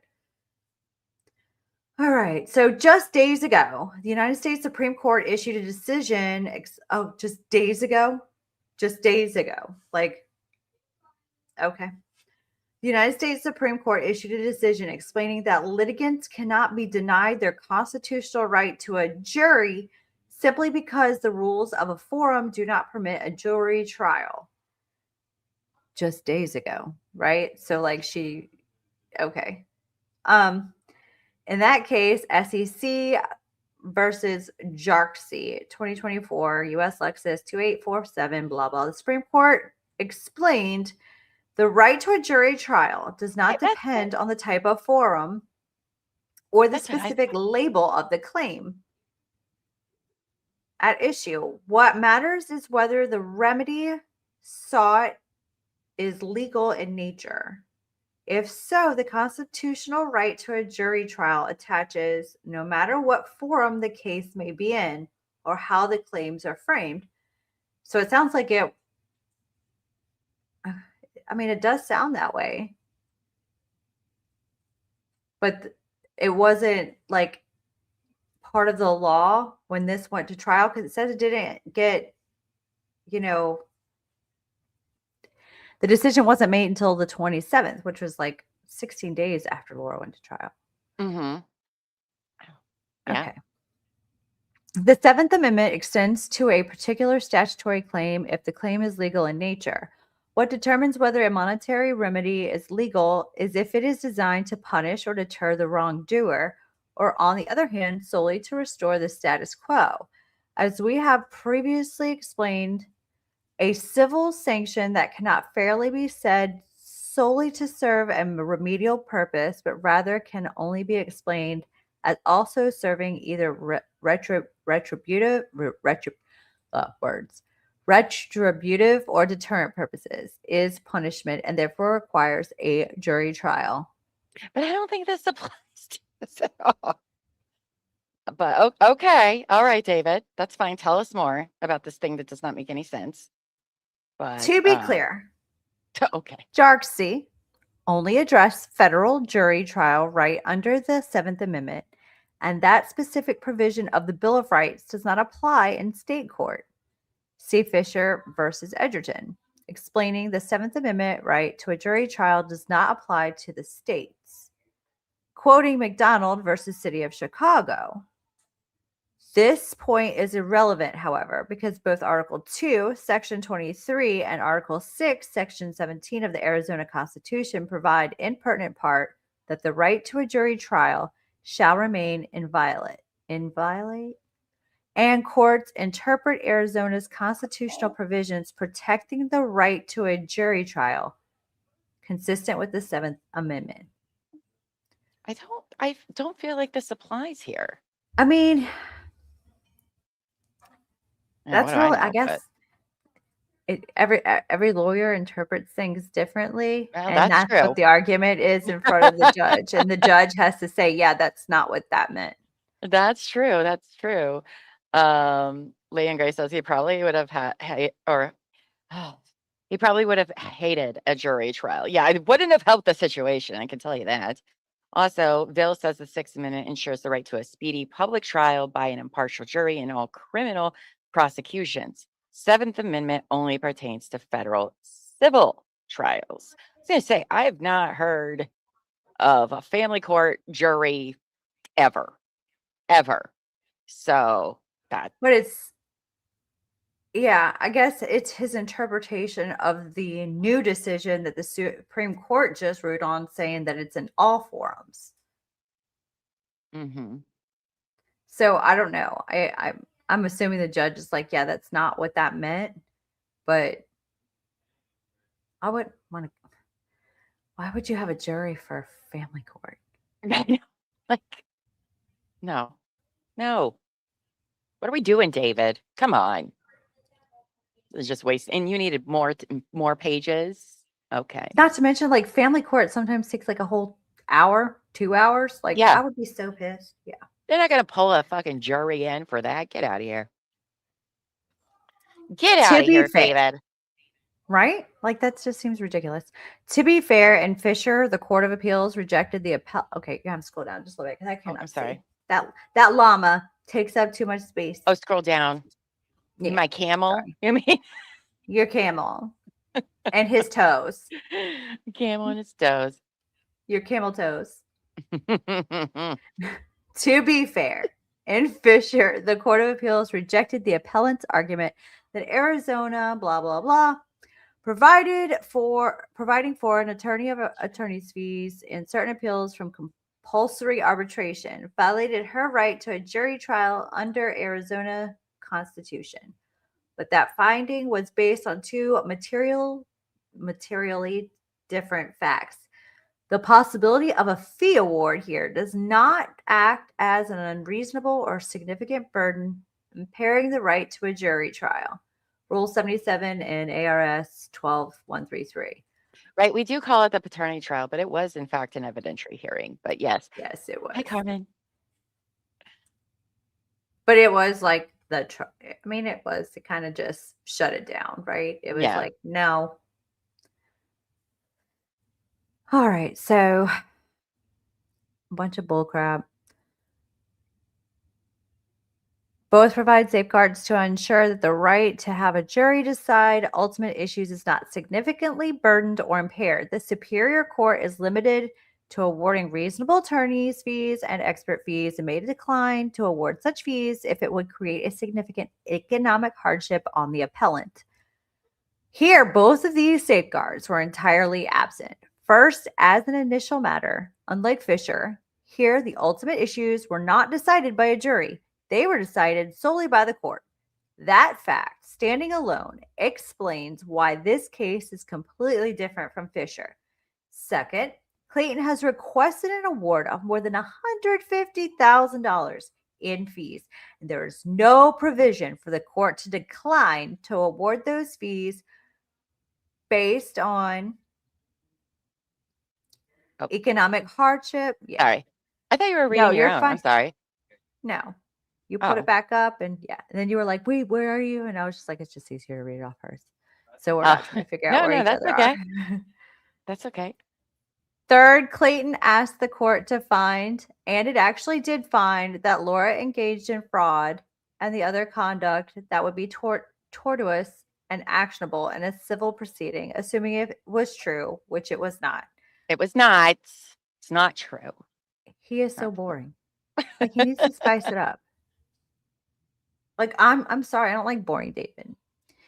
In effect, unlike the outcome in Fisher, what occurred in this case is that a single judge was permitted to decide all ultimate issues in the case. Yeah, sorry. That's what the judge does. I am so mad the judge got to have a say-so in this case because I just don't like that. Sir. Like what? You're an attorney. This is not the first time you've done this. No. It's your first day. Oh my gosh. Oh What my an God. idiot. Okay. And then award an unlimited amount of fees to punish Laura as a result. It This wasn't outcome unlimited. There was a It was. number. It didn't just say It had a infinity, line over the zero. It kept going. right? You just didn't see it. This outcome clearly and directly violated Laura's right to a jury trial under Arizona's Constitution. The court lacks subject matter jurisdiction over tort claims such as defamation, fraud, and extortion. In her very first substantive filing after retaining counsel on December 28th, Laura moved to dismiss this matter with prejudice. In that motion, Laura asserted the court had subject matter jurisdiction pursuant to ARS to establish maternity or paternity. Subject Because matter Laura acknowledged, jurisdiction. I know, his name is Daryl Brooks. Because Laura acknowledged she was no longer pregnant, the motion asserted the case was, say it with me, class, moot. Moot. And the court That's our no first longer one of had. the day. I Wow. know. 14 I'm pages before we disappointed. got to say moot. Man. The court no longer had subject matter jurisdiction over any issue other than attorney's fees, while noting Clayton was not entitled to fees because he failed to comply with any of the procedural requirements of Rule 26. Oh my God, he really is obsessed with that rule. Okay, Rule 26. Oh my gosh. Along these same lines, notwithstanding the fact that the court did have jurisdiction to decide issues of paternity, it is equally clear this court lacks subject matter jurisdiction over all the ultimate claims and issues decided at trial. That is particularly true given that the paternity was not a disputed issue that was ever actually or necessarily litigated. Really?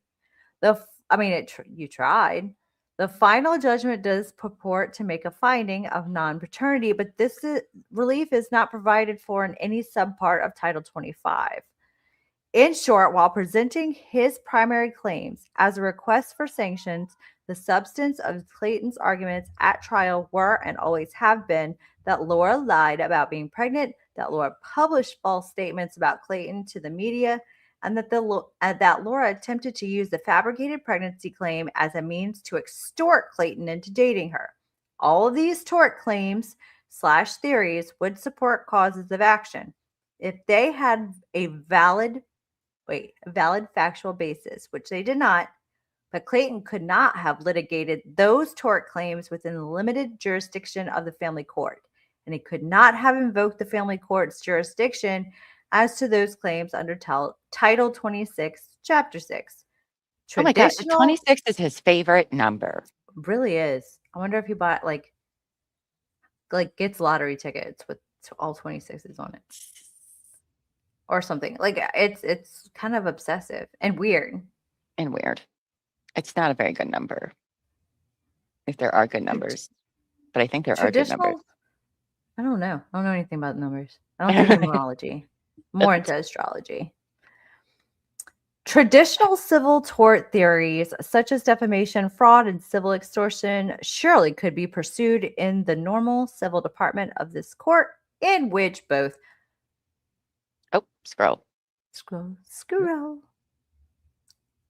in which both parties would have mandatory right to have the ultimate issues decided by a jury. And why didn't you ask for a jury trial? If you are so mad about this that you have to make a whole section of your filing, why didn't you ask? You're not mad about it until after you lost. That's the problem. Mm-hmm. And where the available it's not a thing. would Never mind, it's not a thing. But if it was a thing, which you're claiming it is a thing that she's entitled to, why didn't you ask? That's the kind of things that appeal courts, a lot of people for criminal cases, right? They'll appeal, they'll use ineffective counsel, but you also are required to do certain things. And if you don't do those things, then that's kind of on you. You Right. should have addressed, if there's a part of testimony that comes out and then the appeal, they're like, this is why it's all wrong. What's well, why didn't you object in court then? So that's why also sometimes when you hear lawyers be like, well, I want to put on the record that I did object to whatever, that's surely the reason why, because appeals courts are like, well, why didn't you do the thing when you had the time to do the thing? And this is one of those things. Like, so It's wild. unleash that a lot. the work drama, Mary. Why not? But that's what he does. It's like he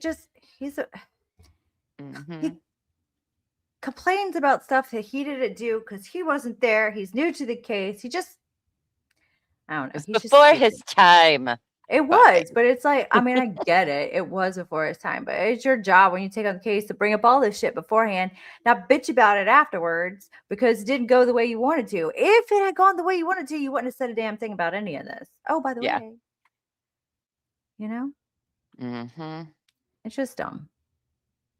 It doesn't make any sense, Bill, does it? No. All right, so I don't even know where we are. I think tired of hearing bitch about it. We're in Indeed, I think.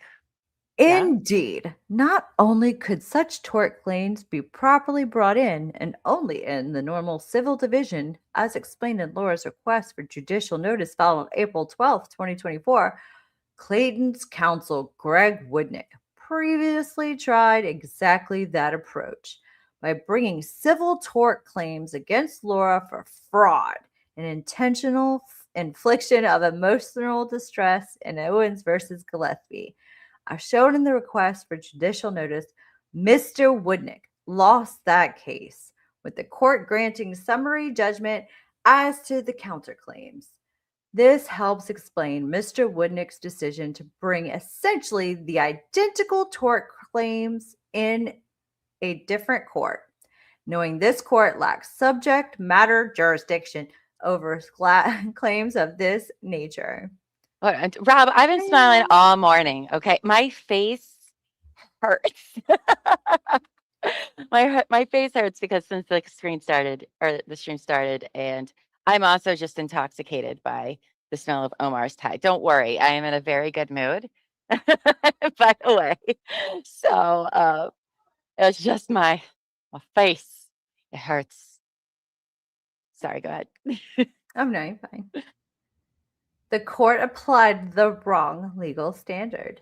Oh, of course they did. Of course they did. Why isn't he a judge? Why aren't you a judge then, David? I don't know if you want that. No, not at all. But I'm just saying. You want him making rulings, like making actual judgments on? No. Oh, I'm just saying. As a general rule, parties who come to court seeking judicial assistance are not subject to a strict liability evidentiary standard. Parties who bring claims made before discovery has begun are never required to exhaust every possible avenue to confirm, verify, or double or triple check the veracity of their allegations before filing suit. You mean like your client did? Who just puts whatever claims they want before discovery and they don't have to do... We're not talking about his client. We're talking about everybody else. Quit trying to make it about him. You're right. You're right. I forgot. I should have a page on only ties. Yeah. It's gonna get its own like social media. It's gonna have like an X account. It's gonna have like an Instagram account. It's gonna post daily updates about how it feels. Maybe we'll put googly eyes on it at one point. Oh, don't do that. I'm not gonna do that. I was like, that leaves. I don't have any googly eyes. So I don't care if you did. On the contrary, the Arizona Supreme Court, like essentially every court in the United States, merely requires that litigants conduct some reasonable investigation into the facts and that they have an objective basis to believe their claims may be colorable. Just a second. Monday, Wendy. Monday's when we'll finish up the Taylor Parker stuff, Monday afternoon. So mark your calendar for that. Sorry. Go ahead. A claim is colorable when it has some legal and factual support, considered in light of the reasonable beliefs of the individual making the claim. The question is whether a reasonable attorney could have concluded that facts supporting the claim might be established, not whether such facts actually had been established. Okay. All right. Okay. All right. Boone versus I don't know if Laura thinking anything she filed was reasonable is accurate. Because every reasonable person I know is like, nah, no reasonable person would think that, except apparently for her very reasonable lawyer who is smarter than all of us. because we're So, stupid. and they're stupid, To- dumb. To restate the correct legal standard, the question is not whether an allegation made in a pleading has actually been established before the case is brought, which is the incorrect legal rule applied here. Rather, the question is whether the party asserting the claim has some plausible basis to believe their factual allegations might be established. I don't know about that. Again, the Arizona Supreme Court has repeatedly and consistently found sanctions are not justified simply because a litigant asserted a claim that ultimately was not successful. That is not the proper standard and never has been. Instead, even under the more stringent provisions of the recent revision to Rule 11, a counsel is required only to make an investigation, which is reasonable under the circumstances that exist at the time of filing the pleading. The new rule requires no more than a good faith belief formed on that basis of that reasonable investigation that a colorable claim exists. The rule is not to be used to require counsel to offer proof of the pleading before discovery and before trial. So is he saying that, like, well, I didn't have to do anything. All right. I thought this was all reasonable. Don't, it was on them. It was on It's them. basically he didn't have to do any work to see if any of Yeah. this was actually true. He just had to believe that it was actually true. Exactly. And that if, that's all is required of him. Yeah, he doesn't have to Exactly. make sure he's not saying anything factual in court, because why would we do that? Why would we do that? That's so silly. My only evidence is these 6 P tests she allegedly did. It's fine. That's enough. It's like that falls under not my job. Okay. It's not my job. Okay. Here, Okay. in the post-trial judgment, the court purported to find Laura filed this action without substantial justification because, in the trial judge's view, Laura failed to act reasonably. Mm-hmm. In seeking prenatal care, and failed to take reasonable steps to verify her pregnancy. And so wait, hold on. He's saying this is unbelievable. Why would the judge? This is unbelievable. How dare she? Is that what he's implying? It's what it sounds like. Okay. Specifically, petitioner acted unreasonably when she initiated litigation without basis or merit, without an authentic ultrasound, sonogram, physical examination, and in conjunction with a belief she passed tissue in July 2023. The court finds the underlying petition premature at best. Those findings and the resulting award of sanctions were based on a clearly erroneous application of the wrong legal standard. First, nothing in Arizona law requires a woman to have an ultrasound, sonogram, or physical examination or any other procedure before she may bring an established petition under ARS 25. Right? Shocked. Or not shocked. You're not shocked. Well, if Yeah, that's wild. actually the case, then that law should be looked at. Oh, that it absolutely should be. Absolutely should be. That provision requires nothing more than a verified petition that alleges that a woman is pregnant with a child conceived out of wedlock and that the respondent is the father of the child or children. Second, the correct legal standard is not whether Laura acted unreasonably when she initiated litigation without basis or merit. That is purely erroneous legal rule. Okay. Exactly, Negla. Who in their right mind would seek prenatal care when you're an autistic epileptic with one ovary who apparently gets pregnant very easy and high risk? And and has a lot of miscarriages.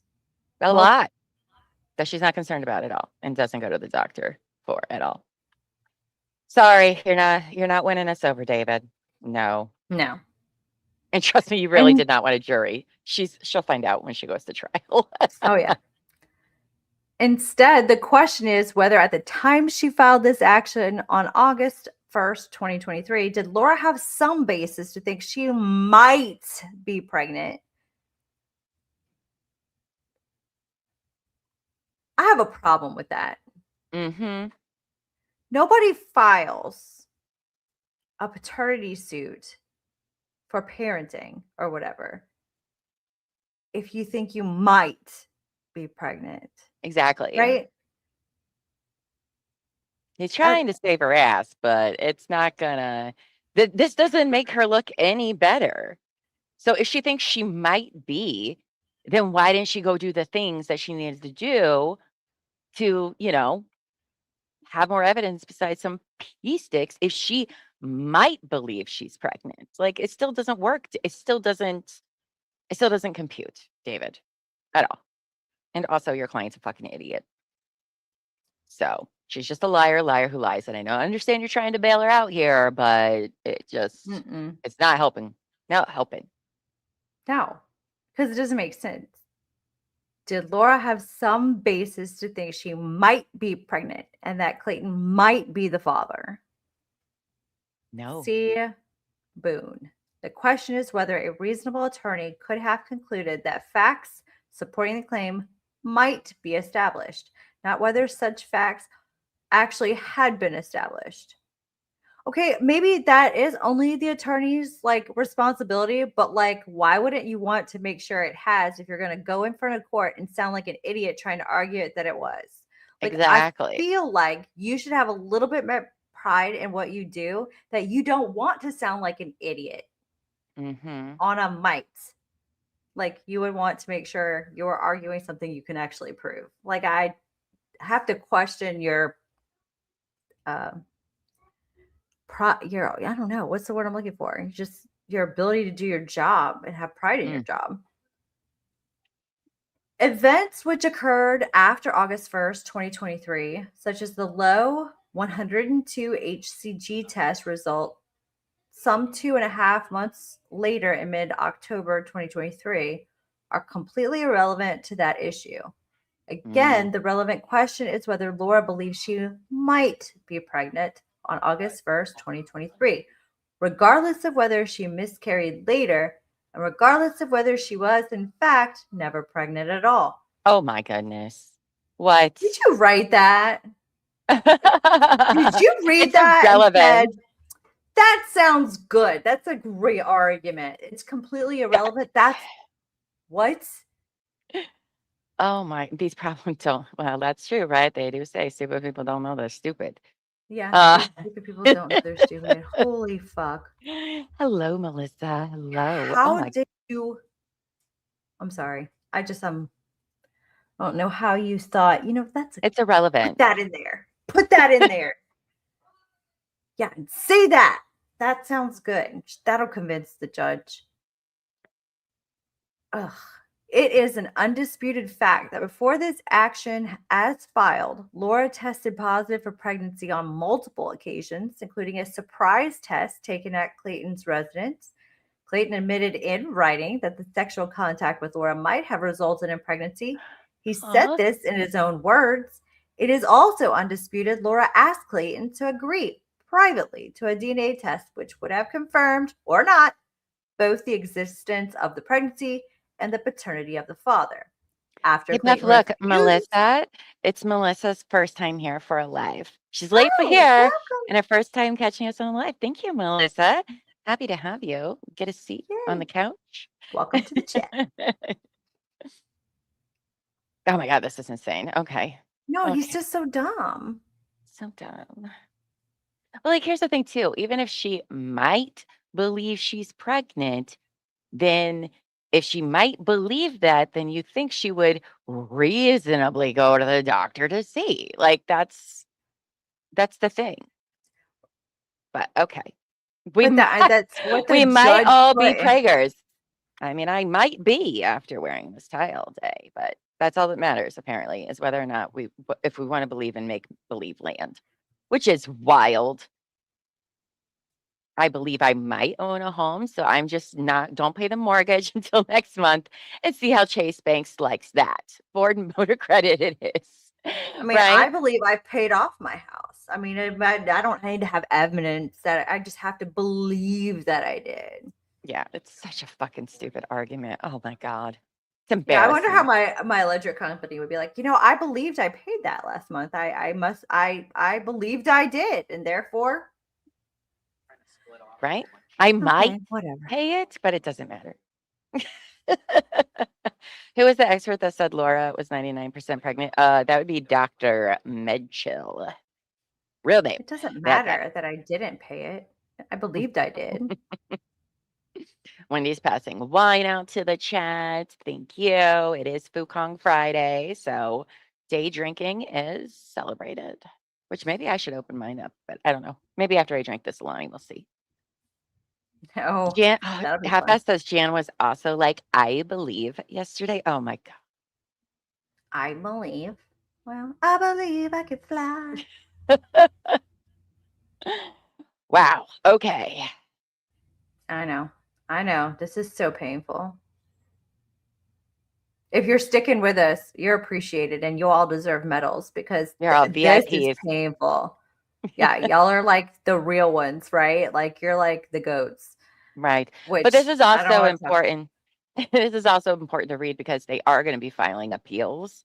So you kind of have to acknowledge that I you're going to go know, through it I to know. understand the I'm later just stuff. saying But he's painful. His arguments are painful. mhm. His restating the same thing over and over again is so painful. His excessive That it is. use of case law is fucking painful. All right. It's gratuitous, okay? All right. That it is. So Clayton admitted in writing that sexual contact with Laura might have resulted in pregnancy. He said this in his own words. It is also undisputed Laura asked Clayton to agree privately to a DNA test, which would have confirmed or not both the existence of the pregnancy and the paternity of the father. After Clayton refused to voluntarily agree to testing, Laura filed this action to force Clayton to participate in a test. Look, you got Although another Laura Louisiana native. Oh, Melissa is from you're Louisiana. down the street from me. You are literally about 15 minutes away. I'm Oh, just no saying. shit.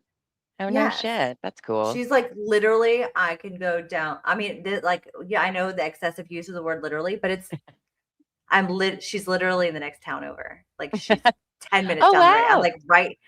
Yeah. That's pretty Like cool. it's down the street. I can go this way and be in one city and be in the next city in like 5 minutes. Like it's the same. Oh, So nice. that's funny. Look at that. That's exciting. We are so close, bestie. Yes, relitigating what he already lost. And it's not even relitigating it in a good way, quite frankly. But okay. All right. So, and now I just told you exactly where I live. Don't stop me. Not quite. Just teasing. Okay. So, although Laura maintains that she was in fact pregnant, applying the correct legal standard here, it actually would not have mattered if Laura was never pregnant at all. Oh my Indeed, gosh. right? Like it doesn't even matter. The fact that like now he's just It doesn't arguing like, matter. yeah, that means he's like, fuck, yeah, she did lie about everything. But like, you know what? It's fine. Who cares? It doesn't matter. She could lie all she wants. It doesn't matter. Initially, she was right. Like, what? What? Like, I would not keep bringing up that my client may have made it all up and not been pregnant. Why would you keep bringing that up? Is all I'm saying. Why are you drawing attention to it? But okay. Okay, David. Yeah, he's good. What he does it all the time, though. Every time, like I've said it before. I'll say it again. He constantly throws shade at her Oh, through Laura, all yeah. of his motions. Where it's like, why, as her attorney, would you say that about your own client? Like, stop it. Stop putting that out there Yeah. consistently. Like he does it all the time. It's annoying. It's funny, but also annoying. Like, I think he's bringing this up to try to get her out of those perjury recommendations, but, I like, I don't think know, it's I know. helping. Like, it's not gonna help anything. I wonder if he'll show So up when she goes to court. I would love to see if he's like sitting there in the, in the church pews behind her or whatever in the and gallery. some lady says she reminds me of a more competent Kim Blandino. If you don't know who Kim Blandino is, he was a lawyer, right? That was practicing in Vegas. And he finally has been labeled a vexatious litigant, if I recall, being up to date. It's wild. His stuff is always so weird and wild when he's in court filing his own, because like he'll have his own court cases. It's just, if you need a weekend, just YouTube Kim Blandino. You'll be on a while. Oh, he's not a lawyer. Okay. It's been a while. It's been what, like 3 years probably. But wow, he was something. Yeah, and using lawfare runs up major bills for the unfortunate target. Exactly. And that's what she does. She practices Hmm. lawfare. Um, so like, come on. Let's be serious, David. Stop it. Nobody likes you, David. Nobody likes you and nobody likes Laura. She's We a don't liar, like liar who Laura lied. more. I don't know. I can't decide who I dislike more. Well, I definitely dislike Laura more. Because I do find David funny sometimes in his things. We Though do he's appreciate not his great. humor, Um, but he beats a dead horse, and I just can't really. I Mhm. can't give him a pass for that. Agreed. Agreed. All right. Bye, so well hidden. Have a good one. Happy weekend to you as well. Thanks for Although joining us Laura today. maintains that she was in fact pregnant, applying the legal standard. Wait, what's Oh, behind the sorry. couch? Applying the Correct. correct legal standard. Correct legal standard here, it actually would not have mattered if Laura was never pregnant at all. Indeed, one of Clayton's arguments, albeit one which lacked any factual basis, is that Laura may have taken epilepsy medication that produced a false positive. Okay. That wasn't even one of his arguments. That's just something he said during a minute. That wasn't argued in court. Was it? I don't think so. No, I think it was. I think they did bring up, I don't think they brought up that Clayton said it, but they asked the doctor, were there any meds that someone could take that would, Oh, yeah, they did ask. Yeah, they did ask. Did they ask yeah, I both of do them, remember right? that. MedChill I and think so. because MedChill said no. I think. Yeah, and I do remember that she said Or she named yes, off whatever. some and said some Okay. cancers because I was like, oh yeah, well she claimed that, and I know I think going through, there's a lady on TikTok right now. I don't know if anybody else are on the TikToks. She's like an older lady. I mean, she's not an old lady. I don't want you to get that picture. She's an older lady. Like she's, probably a little bit older than me. Her husband has a vasectomy. She has a positive pregnancy test. She went to the doctor. Her tests are coming back positive, but they keep doing ultrasounds and there's nothing there. Mm-hmm. And they keep doing blood work. And I think her HCG levels are like 26. Oh, But that's yeah, weird. they're coming up, but they're like they can't see anything. So they don't think she's pregnant. Yeah, she's 51. So you see her on TikTok. Yeah. And so like I've been following her going, because she's like, we don't know why my tests are coming back positive, but there's nothing there. So I've just kind of been following her on TikTok to see like what they finally say is Oh. yeah. Gosh, wouldn't that? Oh, Yeah. hopefully that's not, cancer, because cancer can do that. Oh. I said older than me. She's a little older than me. I am 44, so older than me. That's why I said she's not an old lady. She's just older. She's older than me. That's true. They did bring up all the other possible reasons it could do that when questioning the witnesses. Yeah, that's true. I remember that now. Oh, very hello, interesting. Pancake. Pancake says that that happened to me, but I was younger and I had a molar pregnancy. Oh, Mm. yeah. It's so Sorry wild. about The that. human body is so wild. It is. What happens, the It different is. things. But you know what? I bet y'all did, and I bet what she did. She went to the She went to doctor the doctor. and Huh. and got an Well, ultrasound. That was like there yeah. wasn't there. It wasn't like, well, I'm 50, something. I'm probably not pregnant, but I believe I am, and so I'm just going to tell everybody I am. Like, nah, nah. Mary Smith, thank you for or for noticing. Thank you. Omar smells delicious. I've been intoxicated. It's too much. I'll be honest. It's too much. Text packets listening in the shower. I feel like I got brought into some private It's sanctuary or something. all right. We're all besties here. You can listen to us in We the just shower. shower together. Fine. Hello, Mary. Good morning to you. Oh Lord. All right. Okay, so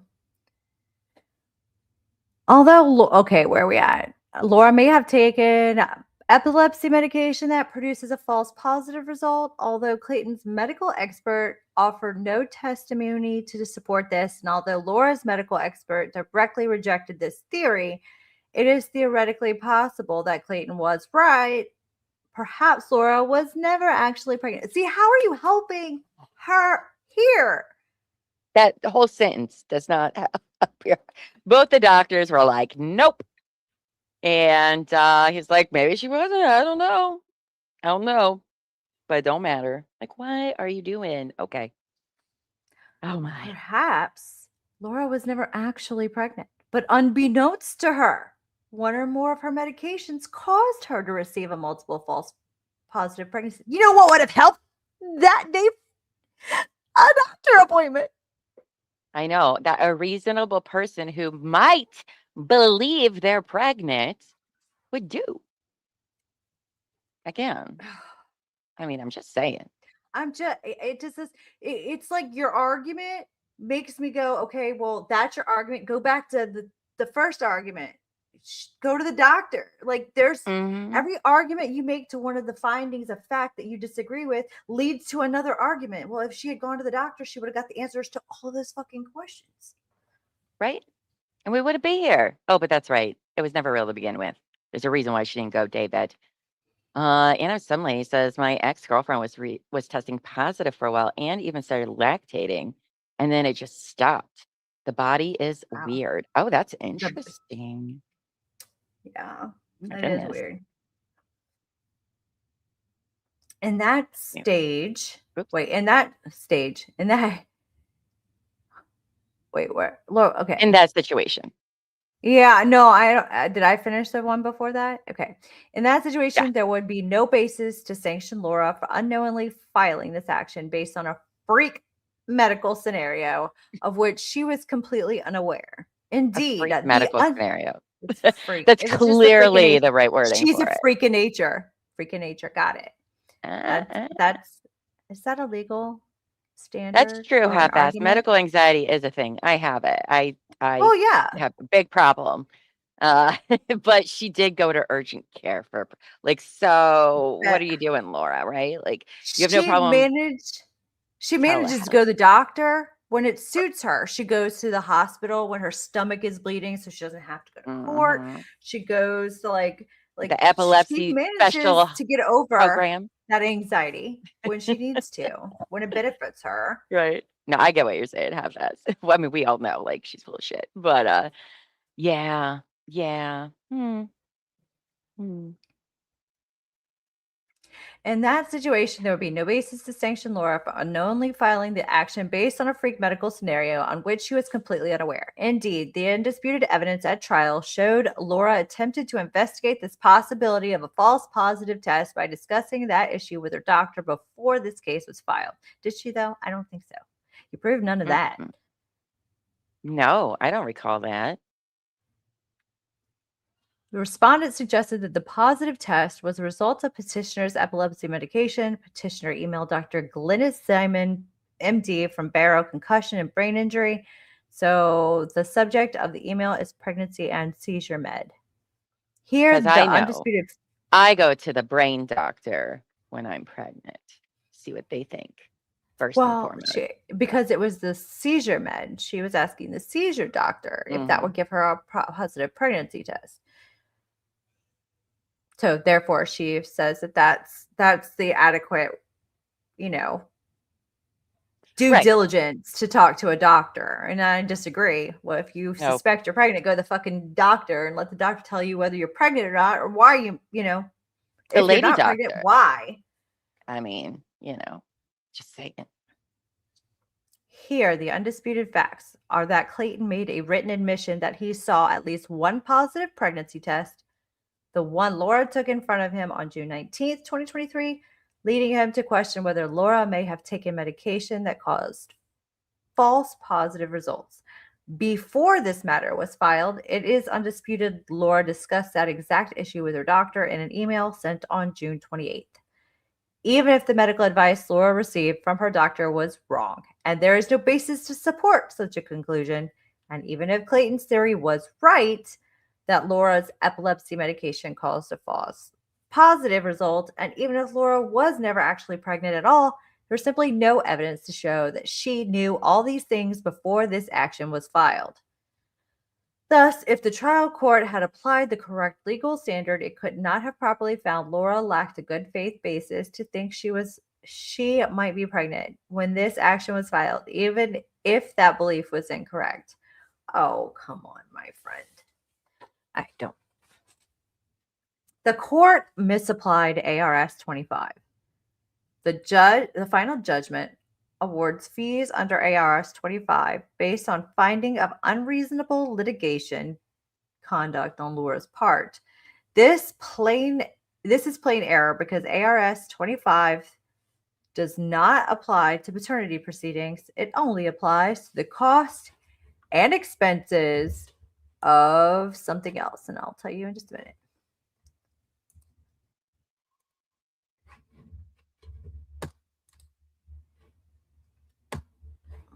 My stuff is missing. Hold on, I can scroll down. Sorry. I just had to go to the bathroom, but now I'm getting something to drink. So that's fine. Whatever works for you.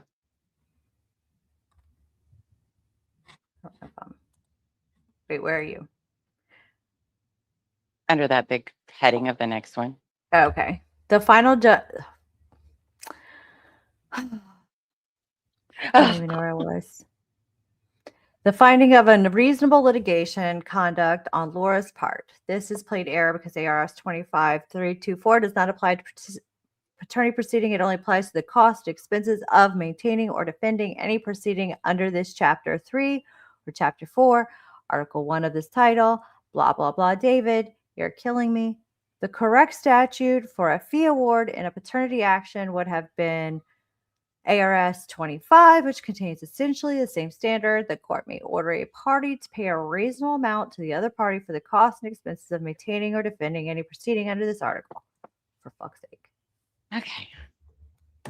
But here, the court erred as a matter of law because ARS 25-809 only permits an award where a party has engaged in unreasonable litigation conduct and such conduct necessarily caused the other party to incur unnecessary fees and costs. For the purposes of this subsection, costs and expenses includes attorney fees, deposition costs, appellate costs, and other reasonable expenses the court determines were necessary. Sorry, I got a vodka drink. I'm out of juice, so it's Sunny D because I'm an adult. But I was like, you know what? It's Fukong Friday, and David is making my brain hurt. So well earned. My brain is bleeding. Hi, G Daddy. Hope you're doing well. We miss you. Okay. Sorry. All right. Here, essentially, every penny of legal fees requested by Clayton involves work done after Laura motioned to dismiss this matter with prejudice on December 28, 2023. By moving to dismiss with prejudice, Laura offered to give Clayton all the relief he was entitled to, thereby obviating any need for further litigation, as was explained in Laura's motion for judgment on the pleadings, filed May 10th, 2024. Substantial legal authority supports the conclusion that sanctions and fees are not available as a matter of law once a party offers to withdraw their claims with prejudice. Defendant's basis for even threatening to seek Rule 11 sanctions based on the allegedly frivolous pleadings, let alone formally move for such sanctions, evaporated on March. It evaporated? Like it just evaporated? On March 2nd, 2023, when counsel offered to stipulate to a dismissal of the entire case with prejudice. She just wanted it to go away. She didn't want to be held like any accountability for all the shit she did leading up to it. Hi, honey. Hey, honey, I'm home. We would never. Okay. The underlying purpose of the safe harbor precludes a movement's ability to move for sanctions, given the offending pleading had already been withdrawn via voluntary dismissal. Whatever. Here, once Laura moved to dismiss with prejudice, there was absolutely no need, none, for further litigation as to any paternity issues within the family court's jurisdiction. Of course, Clayton refused to accept this because he did not care about any paternity issues. He instead wanted to use this action to continue litigating tort claims that were effectively identical to those Mr. Woodnick brought. Oh, he's throwing spears at Woodnick. Yes, he is. You didn't have lunch with me, sir. Or go to Top Golf and have nachos. Oh, he's so sad. He's still upset about it. He's so sad.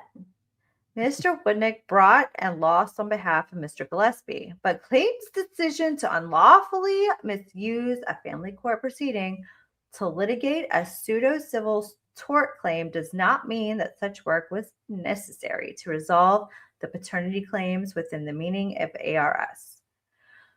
We're only on B, guys. Factual errors.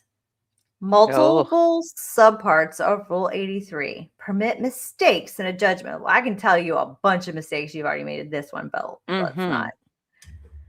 I'm going to write a 32-page document on all your mistakes. You're going to have to ask for a page extension. Yeah. Don't forget your motion for more pages. Multiple subparts of Rule 83 permits mistakes in the judgment to be corrected for various reasons, such as where the court did not properly consider admitted evidence, mistaken, overlooked, or misapplied uncontested facts, or where a finding of fact is not supported by the evidence. Fuck this case law. I'm so over it. Here, the judgment I'm sorry about cussing. I'm so... You're so funny. Oh, well, I feel bad because I don't... Fucker. I know, but I don't know if people are listening at work, and I feel bad. So, with their kids are in the room, so I do try to. It's the day. That's fine. Show. We're but not, also, we're not friendly. Like, I'm so over this guy and his case law. Yeah, Say Chief says he won't be able to attend the criminal trial because he is on the witness list, which is wild. I mean, I've seen a few trials where previous lawyers have had to go up and testify. Attorneys are the worst witnesses. They are. They are. So, but they have to be, right? Like, I mean. I would say it's uncommon to have an attorney on the witness list, but I have seen trials where attorneys for example, the Paul Canero one that we did in January, February. I believe they had one of his financial or previous lawyer. Maybe that's not the trial. Anyway, I have seen it quite a few times. So it's not good if their former lawyers are going to be on the witness list. I'll tell you that. That's not good. So the words are a complete pain in the ass, and I really appreciate all of your thoughts and prayers and good vibes and whatever gets you through the day. We're gonna need it. I'm drinking for both of us. It's fine. I wish I drank. Wink Maybe I should start. Wink says the whole arrangement of sanctions pisses me off because Clayton asked for them in his initial handwritten response. So him claiming it was like too late, and since she tried to dismiss it, he wasn't entitled to make them. Such a crock of shit. I agree. I agree. Also, I agree to this. Chief Daddy, thank you. I always have the best ideas. No, I'm just, Oh, I don't know I'm about just that. kidding. You should hear some of the ideas. It's Do- like, no, Do you no, we need shouldn't. support drinkers? Yes, we do for Buffy because Buffy doesn't drink. So Buffy doesn't drink. For a multitude of reasons. I'll tell you what, I guess you get the tie next because you're about to be intoxicated when you smell this thing. I'll tell you what. Oh, calm down. I'm fine. I'm fine. Accordingly, those errors should be corrected as follows. 1. Page 2 of the judgment contains the following findings.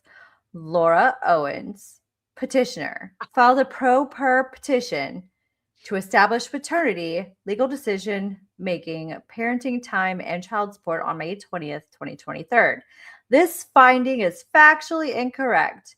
This matter was filed on August 1st, 2023. Sir, you dated something like 6 years into the future or some Yeah. shit. 2029, just merely 5 pages ago. But sure, sound off, Queen. Sound off. I mean, as soon as we read that, I pointed that out too. I was like, that's not, that was point like obvious number 1, number 2. And I was like, that's not Yeah. even right. So, I mean, I get it. He's pointing it out, but also like, sir, then double check the I'm 1 year. terrible with dates. I wouldn't have noticed because as soon as I see dates, they just fall out of my brain. That is I don't true. know what happens. They don't stick here. They just fall out of my brain. Yes, half-ass fashion. Please do. Actually, I think it's anything that includes numbers. It just falls out of my brain. Okay, so this is factually incorrect. It was filed on August 1st, 2023, not May 20th, 23. May 20th, 23 is the date the parties engaged in sexual contact. Page 2 of the judgment contains the following finding.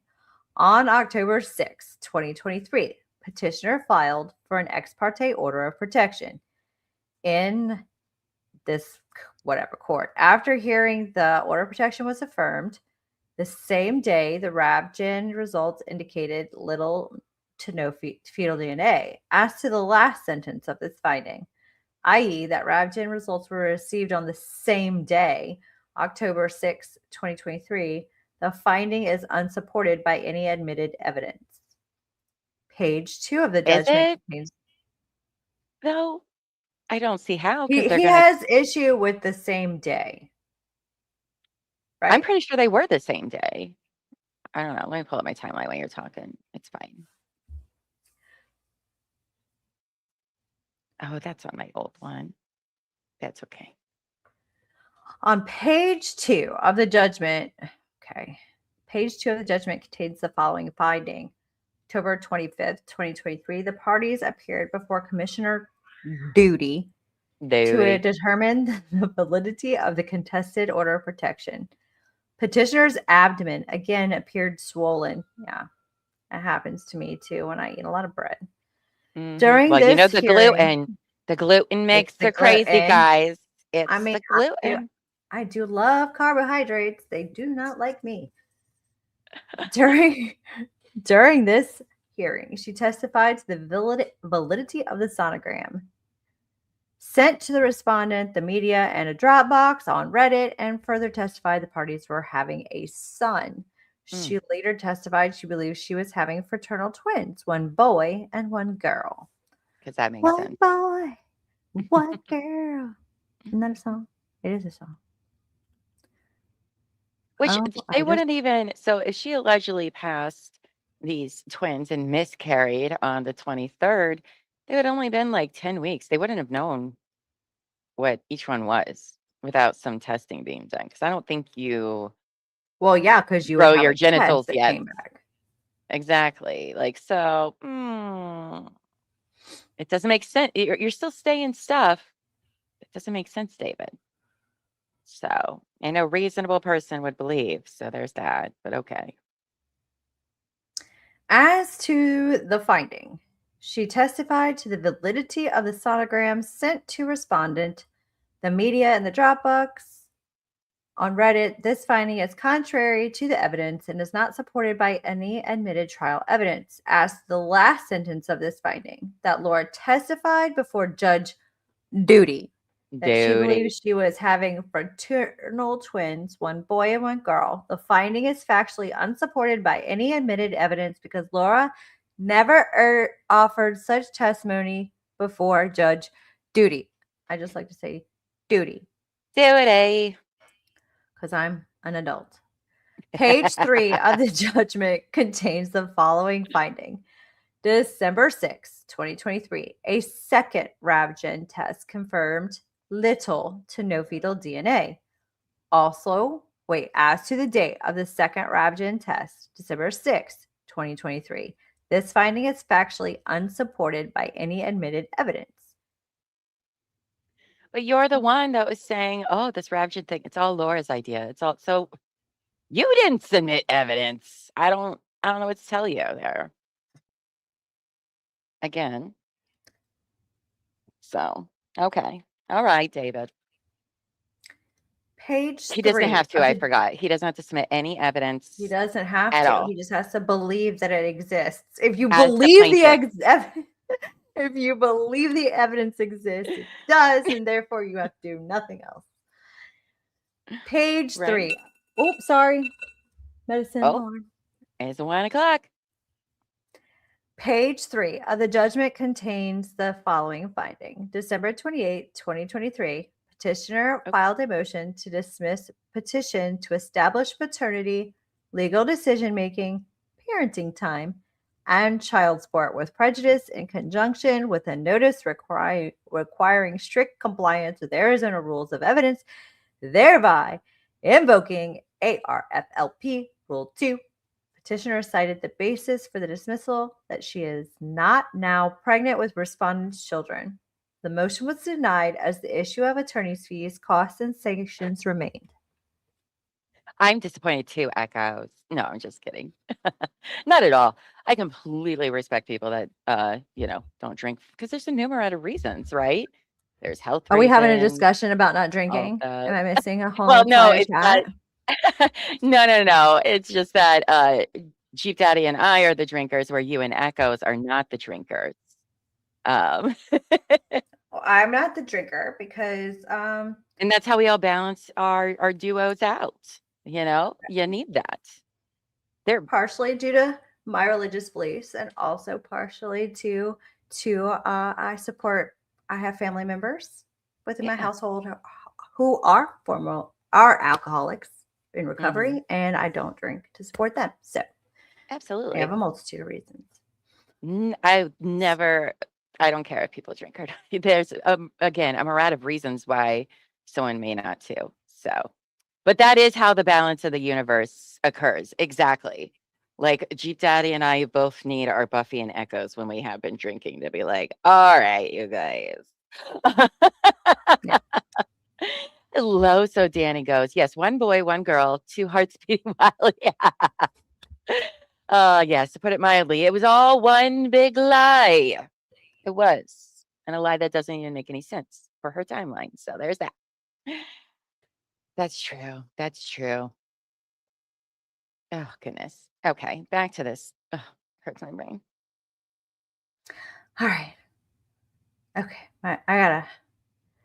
As to the last sentence of this filing, i.e., the motion to dismiss filed by Laura on December 28th, 2023 was denied. That finding is not. Yep, and that finding is not supported by any admitted evidence because, and it overlooks or misapplies uncontested facts. The docket in this matter reflects that on January 25th, 2024, the court issued an order granting Laura's December 28th, 2023 motion to dismiss with the following language. Petitioner advises she is no longer pregnant and has filed a motion to dismiss. While the court will grant the motion, the issue of sanctions and attorney's fees remain. Page 4 of judgment contains the following finding. At trial, petitioner testified that the parties had sexual intercourse and that it was rape. Oh my God. Are we still spouting this bullshit? Are you No, kidding I me? think he's gonna. Is he gonna say that that's not in evidence? I mean, I don't know. I don't know, but like, what are you? I don't even know what he's gonna say next. But like, what? Let me guess. She believed she was. So she. What are you? What stupid shit are you about to say, David? This 'Cause this finding makes me very, very mad. misstates the evidence. Laura asserted both at trial and before that Clayton briefly inserted his penis into her vagina Oh no. without her consent, and that this conduct may fit the technical definition of rape, but that she did not intend to accuse him of rape, and that she did not personally consider his conduct to be rape or any other crime. Whoa, whoa, whoa. Oh. Mm. So, like, I think it fits the technical definition, but I'm not saying he did that. Okay, guys? No. And It's doing what shitty fucking people do, right? Which is spread, gossip or say something and be like, well, I didn't mean it. Like, I don't have anything to back, but no, like, it's not like that, even though now I've announced it to the court in a deposition. The whole world knows, but no, it's not like that. No, anybody is just going to hear, oh, he raped her. Like, shut the fuck up, Laura. Shut up. It never happened, and you know it. And it pisses me off so much. It's gross. She's so gross. So gross. Because she lied about this to cover up her own lies instead of just being fucking honest and walking away. But no. So, me too, Wendy. Me too. It makes me so mad. Because listen, here's the thing is when this first came out, if anybody hears this part, but they don't know the context of everything else, and all they hear is like, well, yeah, she accused him of raping her, but they don't get the rest of the information, they're still going to think that's what happened. And so that's why it's incredibly dangerous what you insinuate and put out there. And you can't be like, oh, no, I didn't mean it. No, you did. That's why you said what you did. Stop it. Stop the games. Because then it wasn't just in the deposition. They bring it up in a filing after the fact. And it's disgusting. She does so much. That's disgusting. I hate her so much. I do. flipping the table. Flipping the table over this bitch. I'll tell you what. All right. Page 4 of the judgment contains the following finding. Petitioner testified that she has been pregnant 4 times. Each time, the alleged father believes she fabricated the pregnancy and doctored medical records. As to the second sentence of this finding, the finding was not supported by any admitted evidence. In addition, the specific question regarding the beliefs of other third parties was the subject of an objection as to lack of foundation, which was sustained. Okay. What's your point, David? Page 5 of the judgment contains the following finding. In the something to consider email, respondent maintains that the lack of sexual intercourse would preclude him from being the father of the fetuses. This finding is not supported by and is directly contrary to the admitted evidence. In the something to consider email, respondent specifically stated exactly the opposite of the court's finding, that the lack of sexual intercourse would not preclude him from being the father, because respondent admitted there was sufficient other sexual contact that pregnancy was possible, even though he believed the likelihood was very low. Oh my, is she pregnant or is she not, David? You're going all over the place. Which one fucking is it? All right, you're sticking with she might believe she wasn't, but she could have believed she was. And now she's saying, well, she definitely could have from, the finger banging and grinding. Like, what are you even saying about your client? Last I checked, fingers didn't impregnate you, but what do I know? I get some pre-com on there. You know how it goes. Like, can it happen? Yeah, but the likely, like, oh my I God. mean, I don't know because I feel like a lot more people would do it that way. Exactly. I mean, the pull-out method isn't, super, super foolproof, okay? But like the likelihood is still relatively small. And you don't know how good Clayton's spermies are. He may not even be, having a full lineup of his basketball team. I don't know. We don't know because that's quite a journey. If so, we don't He know. might have unleaded gas. Who knows? Who knows? Like turkey basting yourself, which is a real thing. I mean, they have the insemination kits at Target. I've seen them. But yeah, you had to make dinner for your father-in-law. He's very dramatically not feeling good, so I bring him dinner. Okay, well, probably don't let What him are we listen to this. making? What are we making? Because I'm kind of hungry. I know. What are we? Yes, you would need some like super duper fucking spermies to swim that distance. All right, because it is a distance. Can it happen? Sure. But a full lineup, right? No one's sitting on the bench in this game. See, I do know some sports terms, mostly basketball. You So know a lot of sports terms. Be able to play that one in there. Yeah. I mean, what are y'all eating for lunch? I need ideas. I mean, I'm not going to take any ideas. I'm going to eat the same shit I really, eat every day. But I I want want to know kind of like because food porn. I like food porn. I want like some fancy schmancy like raviolis.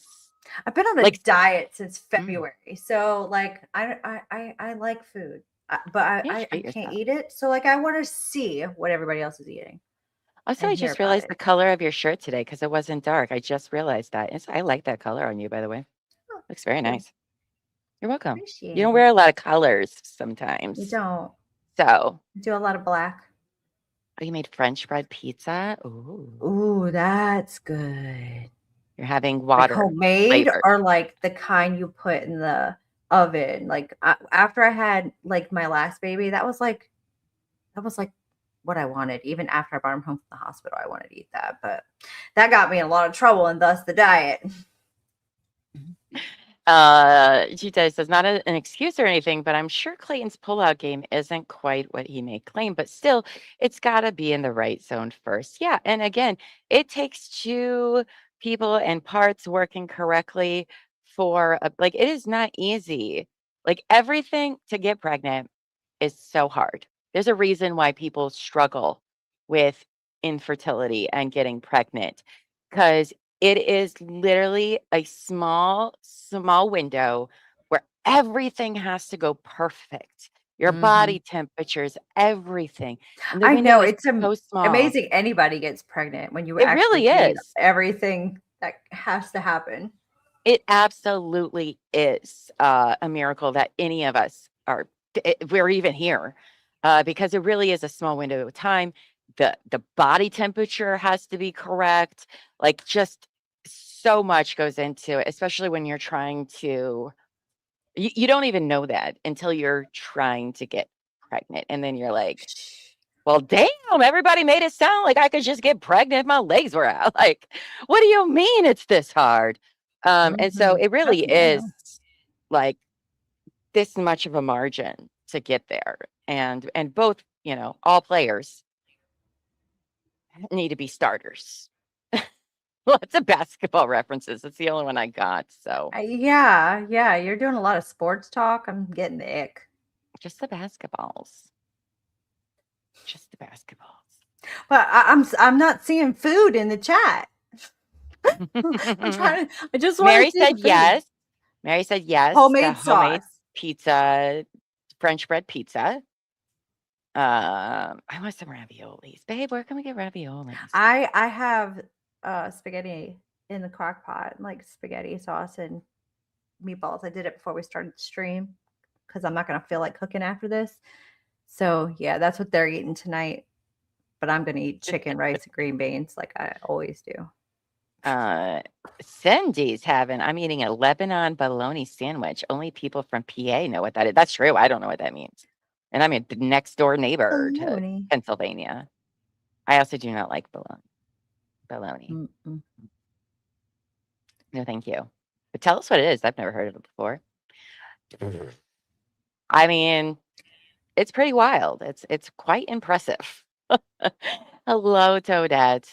Good afternoon to you. Hope you're doing well today, babes. Uh, anyway. Cinnamon roll is so good. Oh, I cinnamon love rolls. cinnamon rolls. I got those in my fridge I can make. I know. I got the ones in the can. They pop. Not I'm the gonna little ones, make- the big ones that actually have a spin to them. Because if you get the small cinnamon rolls, it's like a biscuit with brown topping on it. And I'm like, what the fuck is Mhm. that? You need the Air actual fryer ones with the shrimp. spin. Let's get married, half-ass fashion. Air fryer shrimp. I love it. I love it. Well, frequency adds to the pregnancy thing. Yeah, but you only It got that does, small but it window. doesn't. You're You got only to supposed bang to like do it. every 15 minutes. It's I every know. other day. If you do it any more than that, you don't have a chance to replenish your load. Yeah, that's true. Because that's what the That's true. doctor's instructions were to me. It was every other day. And that ended up working for you, right? Or did you go with No, it in did vitro? not. I don't It remember. did not. In fact, With it did not, in fact, work. No. baby Buffy. No. Can you hear me? Yes, Okay. No, it did not, it in didn't fact, work. work. No. Did not. Replenish what load now? The exact one you're thinking. Yeah. Exact one you're thinking. You gotta that's why, you gotta reload. and so that's another thing that's really infuriating about this case is a bunch of people talking about shit that they don't actually know anything about. And by they, I mean Laura and David, and they just think it's all how things happen. And it's like, no, you could actually not be more wrong. So, anywho's, where were we? Yeah. For us, no, it didn't actually work. It was like we just stopped, and like it wasn't for like I don't know 2 years that I got pregnant. We just gave up. Yeah. Yeah. After all of the freaking medications and crap that made me a very horrible person to be around. Right. Right. Oh, smoke update. It's not great. It's still pretty heavy out there. I haven't really opened the door. My dogs haven't needed to go out, which is good. It's pretty bad in Ohio that Elbow Feet's job. Well, you know how I was telling you last night in DMs text that I was concerned about Elbow Feet working today out in that. Mm. Well, his work canceled at first because he's like a utility locator, right? So he's always working outside. And so last night they canceled all the northern people's day at work and was like, nope, you can't go. And then this morning when he woke up, they were like, no, nobody's working today. It's not healthy to be outside. So, which is nice to have a company care. I don't think so many others do, because this is kind of unprecedented. This has only happened like 2 years ago, to the best of my knowledge. We've never had this kind of thing happen. Um, but so it's good. It's good in the sense that we're inside. We don't have any plans to go outside. Also, if you are in this and you go outside, please use something to cover your mouth, a mask, a shirt, something, because most people don't realize that, like, let's say you're in a house fire, it's not the fire that's going to kill you. It's the smoke that's probably going to kill you.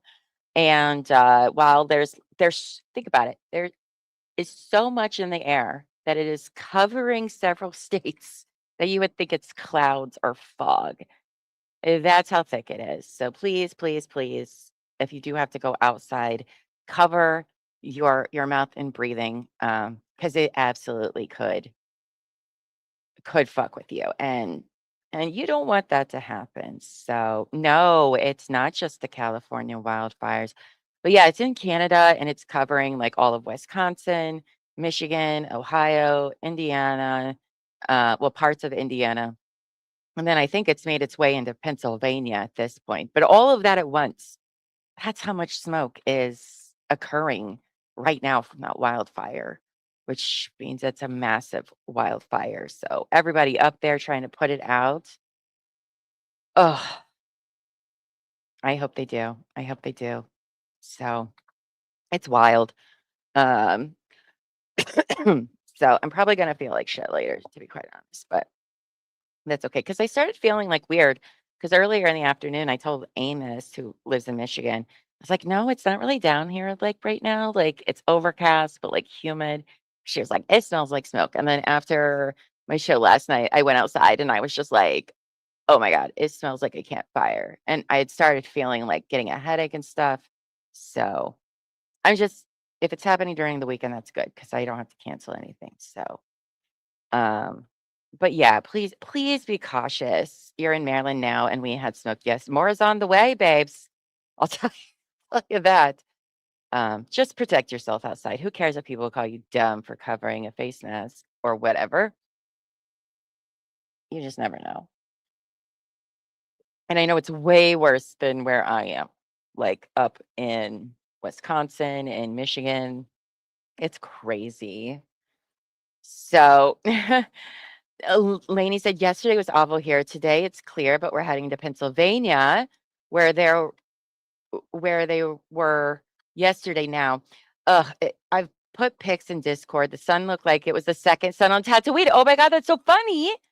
Because Text Packet was talking about the moon or something in Hellville's chat last night. So I messaged her on Discord, like, what do you mean the moon? I can't see the moon. What's the moon like? And she was sending me photos. And I told her, I was like, oh my God.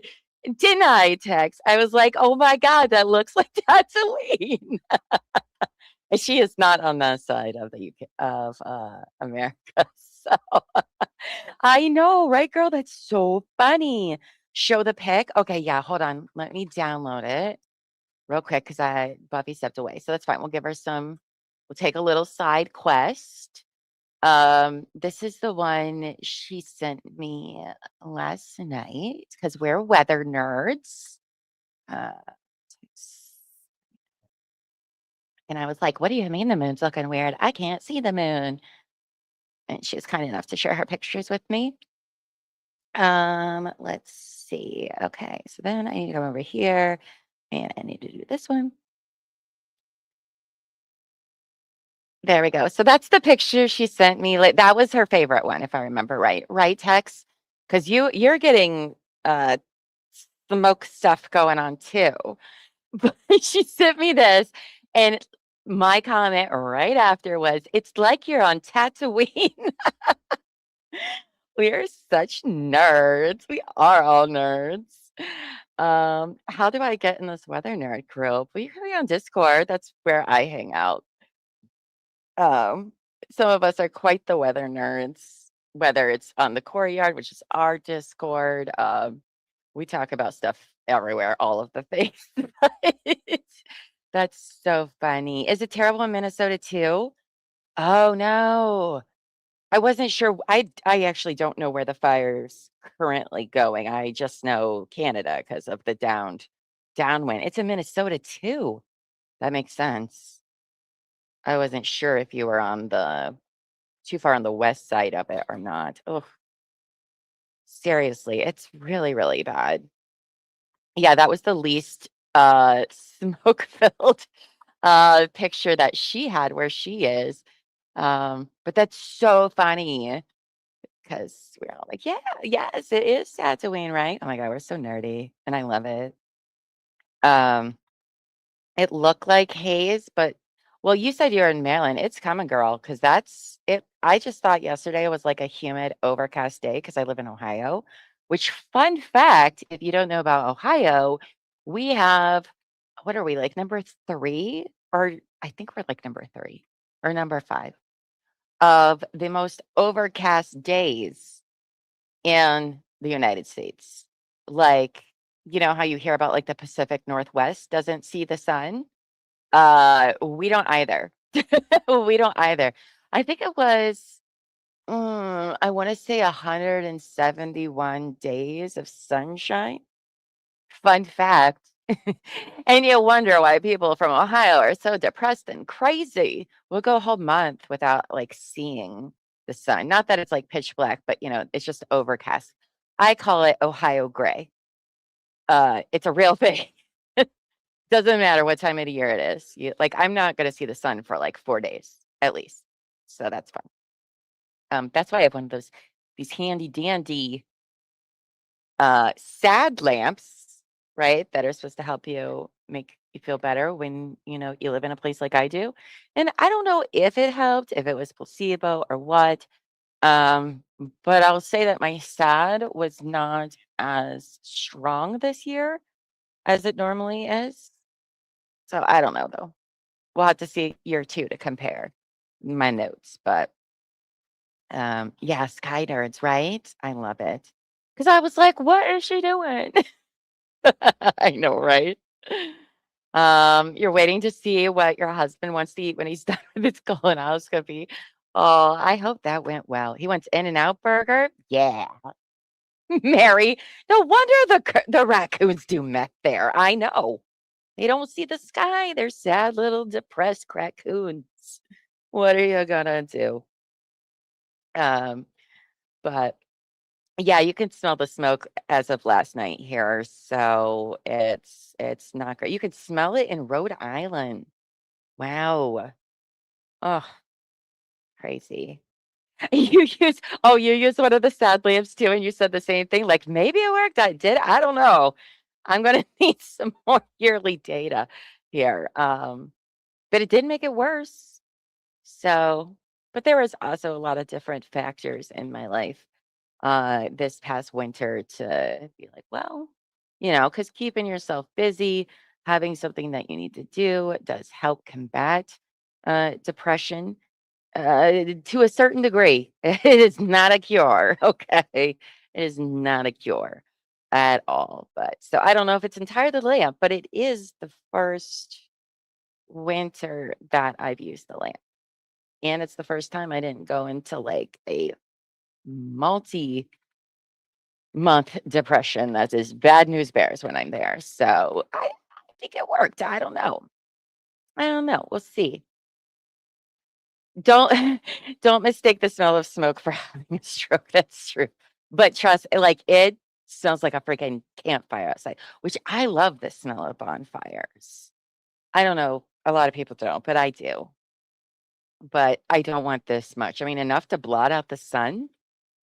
That's significant to be able to do that and cross those distances. So, all right. Well, Buffy's back. So we're done talking about weather and Tatooine now. That's what we've been talking about.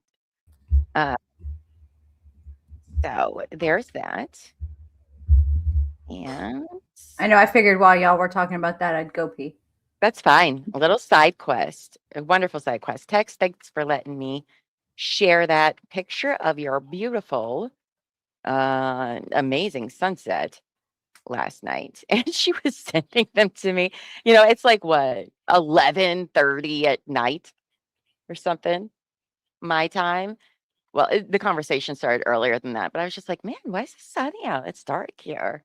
And then I was like, oh yeah, time zones exist. Oh, we're so pretty. All right, where were we? Even if it's placebo to me, that means it does work on some level. Agreed.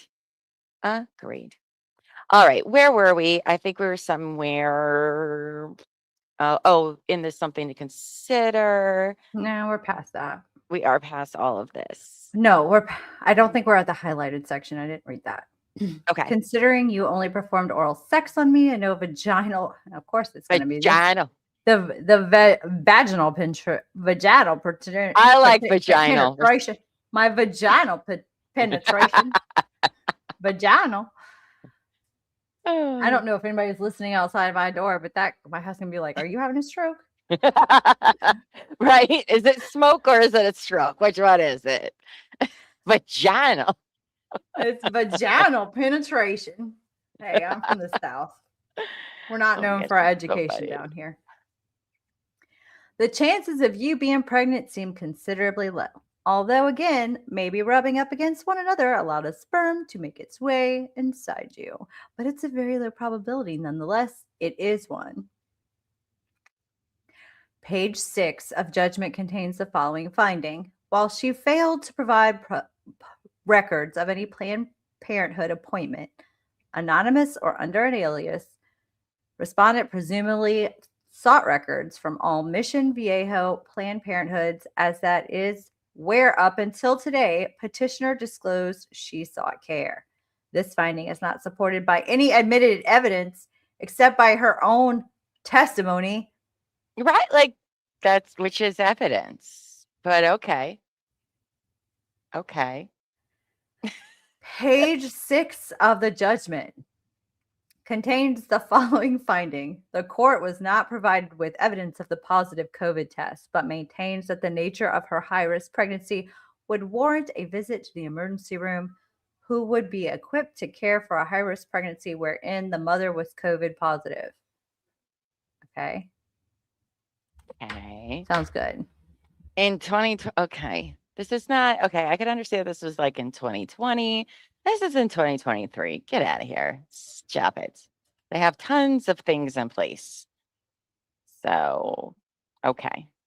This finding is not supported by admitted evidence and further reflects the court did not properly consider or weigh all of the admitted evidence. Specifically, the court assumed without any basis for doing so, that visit to the emergency room was the only proper response to the events that occurred on July 23rd, 2023. There was no admitted medical testimony to support the speculative conclusion. What are David's other proper responses to a person who thinks they're miscarrying? What are the other appropriate proper responses, David? Asking a telehealth person who told you, take your fucking ass to the emergency room. Like, what are you even saying? Oh my God. Ugh. And the court's assertion further ignores the fact that Laura was considering terminating the pregnancy via medical abortion, in which case care for a high-risk pregnancy was entirely unnecessary. Then why is she trying to seek paternity? If that makes no fucking sense whatsoever. What? And David, oh my God, first of all, even if she was considering having an abortion, the fact that she started miscarrying, allegedly, because this is your story, still makes it a medical emergency. Because even with an abortion, you're still monitored because everything has to be gone and it's very dangerous no matter what reason is happening. Okay. Maybe you are not a reasonable person who knows how the female body works. Everybody else is a reasonable person, but you, David. What? What kind of? Oh. Page 7 of the judgment contains the following finding. Buffy, moving on. Petitioner admitted to changing the HCG test result to reflect 31,000. This finding is not supported by any admitted evidence. What? Did she say she did? I'm so confused by what he thinks is evidence. You passed the bar twice. Testimony is evidence. Yeah. Okay. And then you decide, whoever's deciding on the thing, what weight to give the evidence. Because just because something's evidence doesn't mean, you know. And if you had a jury, like you're complaining you didn't have, they would be able to use that. Right, exactly. You would tell them, listen to the testimony of my client. Listen to the testimony of my expert. Why would you say that, David? Why would you say that? Oh, I know. And I've passed the bar exam 0 times, twice. Text packet. She says she altered the ultrasound in the deposition on the stand. I know. That's my point, is that she said it on the stand. So therefore it's admitted evidence. I don't understand why he's saying it's not admitted evidence. I don't either. Because page 7 of the judgment contains the following finding. October 16th, 2023, the petitioner's blood was drawn and the results were HCG levels of 102. Petitioner changed the results to reflect 102,000. The second sentence of this finding is not supported by any admitted evidence. No. Is he like implying like there wasn't an expert to Wait, are like you serious? It was literally put on the screen for her to read. it was. It was. That's true. I do remember seeing that. Yeah. Okay. Say cheese. No way. No way. You went to kindergarten twice. My son went to kindergarten twice. It happens. Were you a summer baby, honey? Because that can sometimes, that was, my kid's problem. I He was mean, a summer baby. it may not have been an actual like exhibit, but it's testimony. Testimony is evidence That you can use to come to a conclusion. You can give whatever weight you want to whatever. But sure, David. Otherwise, why have anybody on the stand talking at all if you can't make any decisions based off anything they say? Makes no sense. Also, this is not making his client look good. These are things his Oh. client said. Page 7 of the judgment contains the following finding. Upon denial of her request for mediation, however, she did not file a motion to dismiss or make other arrangements to advise respondent on the development of the development. This finding is not supported by any admitted evidence and is directly contrary to the undisputed facts. Ms. Owens, through counsel, filed a motion to dismiss with prejudice on December 28, 2023. Page 7 of the judgment contains the following finding. The court finds this testimony uncredible and a misuse of judicial resources. Oh, really? Because it is. Because it is. Uncredible is trash, not Your a Honor. word. Uncredible is not a word. And to the extent the misuse of judicial resources finding referred to the immediately preceding finding that Laura, she did not file a motion to dismiss or make other arrangements to advise respondent of the development. This finding is not supported by admitted evidence, and it ignores the fact that Ms. Owens could not advise respondent of the development because he blocked her. He blocked her ability to communicate with him. And moreover, respondent had sought and obtained an injunction against harassment, prohibiting Laura from communicating with him.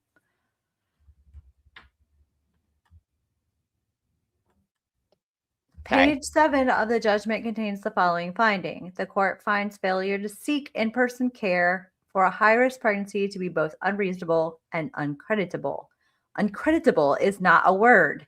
And to the extent the court found Laura's conduct to be unreasonable, that finding is not supported by admitted evidence and is based on an application of the incorrect legal standard. This was not a negligence case, and the reasonableness of Laura's healthcare decisions is not relevant to any fact at issue. I disagree. Page 7 of the judgment contains the following finding. The court further finds that going to Banner for a pregnancy test, but not the passage of fetal tissue, to be unreasonable and uncredible. A reasonable person, if seeking emergency room care to confirm a pregnancy, would not rely on telehealth to confirm the non-viability of the pregnancies. Uncreditable is not a word. And to the extent the court found Laura's conduct to be unreasonable, that finding is not supported by any admitted evidence. Did you just copy, cut, and paste? Yes, absolutely. And it's based on an application of the incorrect legal standard.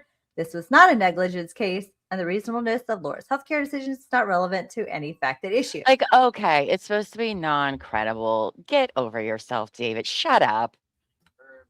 It was not a word. Okay, who cares? You know what? People, oh my God, people piss me off when they're like that because it's like, oh, are you just not good at context clues then? Like it just threw you off because it wasn't said properly. Grow up, David. Grow up. You know damn well what they were trying to say. Shut up. Makes me mad. This is why you don't get invited to parties. Page 9 of the judgment contains the following findings. The court finds Dr. Medchill's testimony that 0.1% chance that petitioner received a false positive due to several medications she is in fact taking, possible trigger shot for HCG, and a prior history of ovarian cancer to diminish his credibility, especially given that the records that the petitioner testified existed were not presented to her own expert for review and consideration. Dimmish and creditability are not words. The finding that Laura had a prior history of ovarian cancer was not supported by any admitted evidence at trial. The finding that records that the petitioner testified existed were not presented to her own expert for review and consideration was not supported by any admitted evidence at trial. Are we here to talk about laws or words? Like, what are we, This word school? Like, what are we doing it's here? it's an English class. This is why nobody wants to go to Top Golf and have nachos with you, because this right here is just, come on. You're wasting people's fucking time here. Stop the games, David. Stop the games. And as text packet put, apparently Google says uncredible is a word, but it's considered archaic and rarely used. Doesn't make it not a word, and there's nothing wrong with archaic words, but it means not able to be believed. I live Man, with people that like you're to correct my you're words. oh, I can't stand those fucking people. I can't do it. Like, I try to help people if they don't know the word, but then they're like, your whole argument's bad because you used the wrong word. Shut up. Who No, cares? I'll say the wrong word all the time, and my daughter Yeah. go, "Really?" Like, and then they'll laugh Right. and correct. I'm like, you know what I meant? Like, do you need it to be the right word? Like, Yeah, clearly do you you? picked up the context clues. To Did you really understand? need it to fix? No. I understand if you didn't know what I was saying because I used the wrong word, but you clearly understood because you knew enough to correct me. Exactly. Grow up. Hi, Nick. Heyo, sending invites to today's Slightly Buzz show via Sarah. Oh, thank you, Nick. Well, she's starting early. I am starting early. Oh no. Oh no. Last time I joined Nick, we were both very well buzzed. Yeah, I'll see if Just in time for an audio to be released or a video right. of That's a what happened court last time. hearing. I know. That's why I'm telling you it's going to play out the same way. Yeah, Nick, I might stop in. That sounds awesome. So thank you. So go over there. I might be over there, chat. Well, we had a great time the last 2 times I was there. So anyway, these people drive me crazy because it's like this is why nobody wants to go to Top Golf with you. You don't need to point out. It doesn't make you sound smarter. It makes you sound more like a dick. And this is why you don't have any friends That's and you're not fun at I think parties. that's the default for him. I know. But I ain't coming to play Top Golf with you. I'll tell you that. You go on my list of like, no, thank you. No, thank you. All right, continue on. Let's hear more words that aren't words from Greg Page or 9. David. I would say not from Greg. Greg's rolling his eyes at I know. this. I know. Page 9 of the judgment contains the following findings. Dr. Medchill testified that a blood HCG level of 102 is proof of a non-viable pregnancy, while Dr. Medchill testified that a non-viable pregnancy is still a pregnancy. The court finds that altering the number to reflect 102,000, which would be a viable pregnancy, to indicate that she intended for the respondent to believe that she was still pregnant with viable fetuses. The finding that Laura altered the HCG test to reflect 102,000 was not supported by any evidence admitted at trial. Bro, she said she changed it. She admitted she did it. Now, if you would argue that it wasn't for Clayton or to the courts, it was for Dave Neal, that you could put in there, but she said she changed it. Mm-hmm.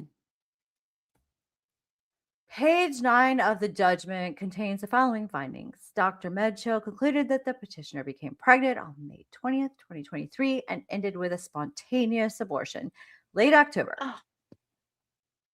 Mary, good Early luck with the November. smoke down there. Oh, Or you're in the middle of a possibly- move. Oh no, I'm sorry. Sorry. We're bonding. Are possibly sooner in 2023. Given the alterations of the only records to indicate pregnancy, the court does not accept this conclusion. The finding that Laura altered the only records to indicate pregnancy misstates the evidence and was not supported by any admitted evidence at trial. Okay. Page 10. You have way too much time, bro. And speaking of words, just real quick, because Berkeley's like, I have a degree in English and I like big words and cannot lie. But nitpicking makes you look like a jerk. You know who else loves words? Jack Fox. You know who's not a dick? Jack Fox. All right. Whose entire channel is all about the words we use. And guess what? He's not a dick about it. I'm just saying. He is a proper gentleman. I love Nick. I'm sorry. Well, I love Nick Sorrow as well, but I love Jack Fox as well.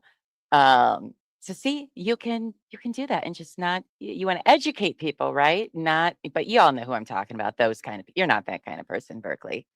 I know. Right, Jack is amazing. He's super fun, guys. And so incredibly nice. But anyway, continue on. Sorry, I Beth. don't even remember where I was. The judgment contains The judgment contains the following findings. The court does not accept that 24-week-old twin fetuses would be reabsorbed. Science doesn't accept that either, okay? Into a mother's body. The court further finds a miscarriage at that stage of pregnancy would result in emergency medical care and corresponding death certificates of the twins.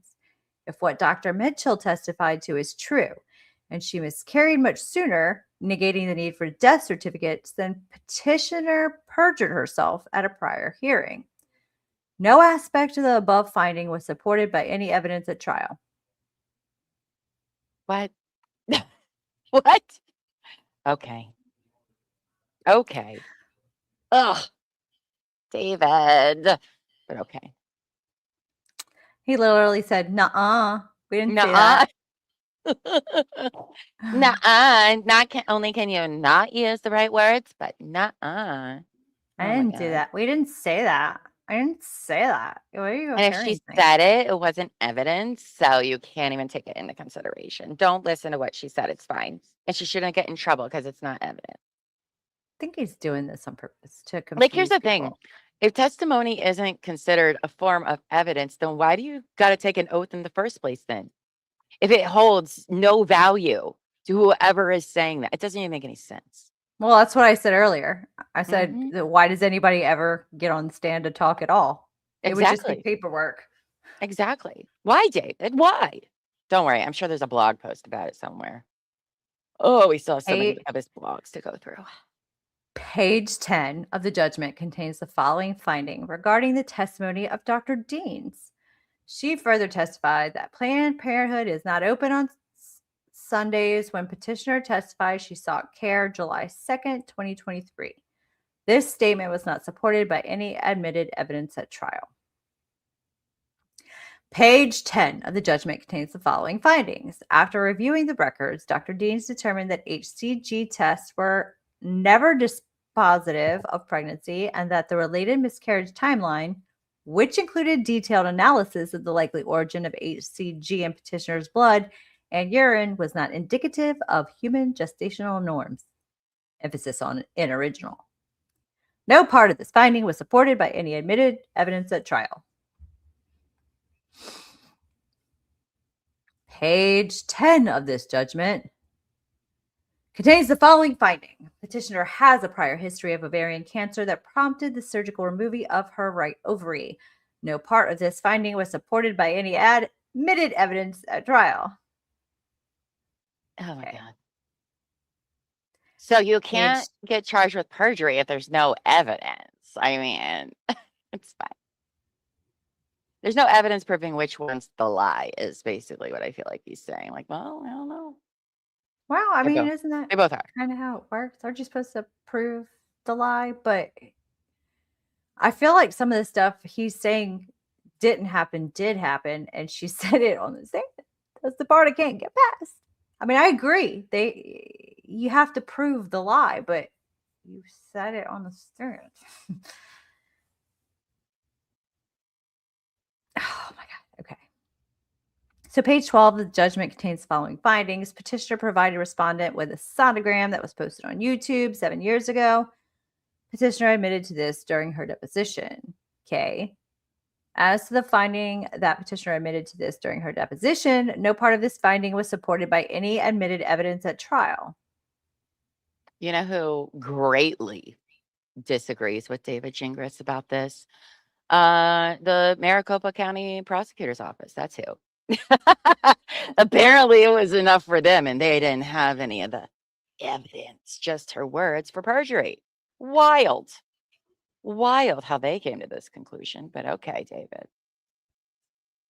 Page 17 of the judgment contains the following findings. The court further finds that petitioner repetitively failed to comply with Rule 49, even on order of this court. No part of this finding was supported by any admitted evidence at trial. Furthermore, the court seems to have completely misunderstood and or misrepresented Rule 49 as requiring Laura to somehow predict information sought by Clayton and then disclose that information without Clayton ever asking for it. In this regard, the court's interpretation of Rule 49 was plainly erroneous as a matter of law. Nothing in Rule 49 required Laura to disclose any information about the names of doctors she had. What? I feel like I really remember reading those motions where it was like repeatedly emails to and everything. Like, that's weird. Oh, yes. But it wasn't at the trial, so it doesn't count, though. But okay, but it's all in the paperwork. Okay. In this regard, the court's interpretation of Rule 49 was plainly erroneous as a matter of law. Nothing in Rule 49 required Laura to disclose any information about the names of doctors she had seen or medical records of any kind. Clayton wanted such information. He could have served interrogatories under Rule 60 or document requests under Rule 62, which asked for this information. Clayton did not do so. Instead, he simply took the position baselessly, that baselessly is not a word, Buffy. Baselessly. That Rule 49 required the automatic disclosure of any and everything Clayton believed was relevant, even if the information was not within any part of Rule 49's disclosure requirements. Okay. In addition, Clayton's motion to compel was filed on March 10th, 2024. And in that pleading, he argued Laura had willfully and wantonly failed to disclose information pursuant to Rule 49. Clayton's arguments were directly contrary to the minute entry order issued in this case on February 21st, 2024, in which court stated it is further ordered the parties shall complete initial disclosure no later than 45 days from today's date. Oh, text packet has looked up the rule, by the way, that he's just talking about there, which just gives the parties have to disclose the names, addresses, and telephone numbers of any of the doctors or therapists, I almost said terrorists, they intend to call as witnesses at the trial. Sorry, I'm trying to get some crackers and stuff. So thanks, text packet, for that. Despite this, Clayton's motion to compel was filed nearly a month before Laura's Rule 49 disclosures were even due, and the motion to compel further falsely stated that Laura had no previous. Wait, there's an error. Uh-oh, everybody get ready to write a 32-page motion on the errors of David's motion, because they're very serious. You're missing the T and not. Had not previously made any disclosures at all under Rule 49, a point which is 100% factually false. The finding that Laura repetitively failed to comply with Rule 49 was plainly erroneous, and the court's finding in this request was directly contrary to law. That was a lot of words, David. Page 18 of the judgment contains the following findings. The court, having determined that Laura Owens has a pattern of similar, if not identical, behavior and court involvement, ... No part of this finding was supported by any admitted evidence at trial. Additional relief requested pursuant to Family Law 85. Laura further requests that oh my God, another error. Look, even you're tired of writing so much, you keep leaving letters out. The following prior orders be vacated. But he needs more pages, though, Buffy. For what? January 25th, 2024, order granting Clayton's motion for leave to amend. February 14th, 2024, order denying Laura's motion to dismiss. April 3rd, 2024, order denying Laura's request for extension of time to respond to Clayton's motion to compel. April 9th, order granting Clayton's motion to compel. May 1st, order denying Laura's motion to compel lunch. Really? May 22nd, 2024, or order denying Laura's motion to strike and motion in limine. And May 29th, 2024, order denying Laura's motion for judgment on the pleadings. First, many of the trial court's orders granted relief in favor of Clayton. That's not fair. His request for leave to amend and his motion to compel. But in substantially every instance, Clayton's counsel, Greg Woodnick, filed those motions without making any attempt to meet. He's still butthurt about lunch and confer as required by Family Law Rule 9. Compliance with that rule is not optional, but Mr. Woodnick repeatedly ignored it without any basis. Mr. Woodnick further filed a motion to compel, which did not contain the good faith consultation certificate required by Rule 65. And incredibly, the motion to compel did not ask for an order requiring Laura to respond to any specific discovery request, because no discovery request had been made regarding the information sought in the motion. Incredibly, the motion to compel was solely based on Laura's alleged failure to disclose under Rule 49. Did he But use the the same word information- twice in the same paragraph? Maybe you should get a thesaurus, David. I'm really, really, really shocked. I think his T button is broken on his keyboard because he's left it off again. Oh. Like, yeah. Yeah. But the information was sought. I think it's sought, but there's no T. Records from the third part. No, his T works. Third has a T. So you're just, okay. Don't know how to proofread. Did you even hit the spell check button? No, he doesn't backspace, Buffy. That was your theory, and I think it's correct. Yeah, it's probably true. Was not subject to any aspect of Rule 49's disclosure requirements. As noted above, the motion compel also contained knowingly false and fraudulent statements of facts and omissions, including 1. A statement falsely claiming Laura had willfully and wantonly failed to disclose information pursuant to Rule 49. And 2, an intentional deceptive omission which failed to remind the court that per the court's minute entry order issued February 21st, 2024, Laura's initial Rule 49 disclosures were not due until nearly a month after the motion to compel was filed. These knowingly false representations and omissions by Clayton's counsel constitute fraud sufficient to entitle Laura to relief pursuant to Rules 85B. Fraud. In short, assuming this matter is assigned to a new judge, all orders issued in this case by the prior judge should be vacated on the basis that they were issued improperly, without factual or legal basis, often in direct disregard for the rules of procedure by a judge with not only significant bias, but strong personal animus towards a party, which was unfortunately not possible to prove until just days ago. But you have Clearly, she had it out for Laura, guys. But she didn't prove anything. You just made a Exactly. lot of statements. Finally, You had the most pursuant to- time. Well, that too. They had the most time in the trial. And you're going to sit here and say you had an unfair trial. Get out of here. Come on. Finally, pursuant to family law, Rule 35A, Loris respectfully requests leave to exceed the 17-page limit of that rule. Good cause exists to submit a longer brief due to the large number of errors and issues discussed above. This is particularly true because as a matter of law, Laura cannot raise arguments for the first time on appeal, and most, though not all, of the problems described above occurred in such a manner, post-trial, that Laura had no prior opportunity to present and preserve these objections. For the reasons stated above, Laura respectfully requests after you just shat all over the judge. I was Request reading an it.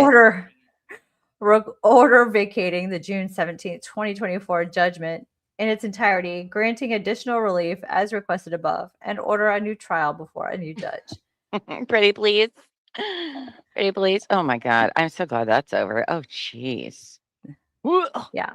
David, don't worry. We don't I have long ones from David for a while. I am dumber having read all of that. And Absolutely. his good faith certificate is attached because he feels like if you don't, then everything is null and void. Well, he's going to file a motion if you don't, because remember he did with where's the good faith certificate, guys? Blah, blah, blah, blah, blah. Well, that's dumb. All right, I'm sorry, but yes, did the judge make some mistakes in her writing? Sure, but then to sit there and say that all of his clients' testimony doesn't matter because there wasn't evidence, it's very hard to take you seriously, David, on the hills you want to die on. Very, very difficult. Because reasonable people are looking at this case. I know David like has it out for JFC and the cult, but believe it or not, it is a lot of people who are not fans of Clayton Echard. I'm not a fan of Clayton. I don't dislike Clayton, but I'm not like a bachelor fan of Clayton. No, we're reasonable people who read all the things and realize your client is a liar who lies. And the Maricopa County Court seems to think so as well at this moment, or the prosecutor's office, I mean. And we'll find out when she does, in fact, probably, most likely, go in front of a jury. So well. Oh my goodness. I mean, I will literally give everybody the benefit of the doubt to the very end. I gave her so much at the beginning that even the chat was very disappointed in my grace. But yeah, no.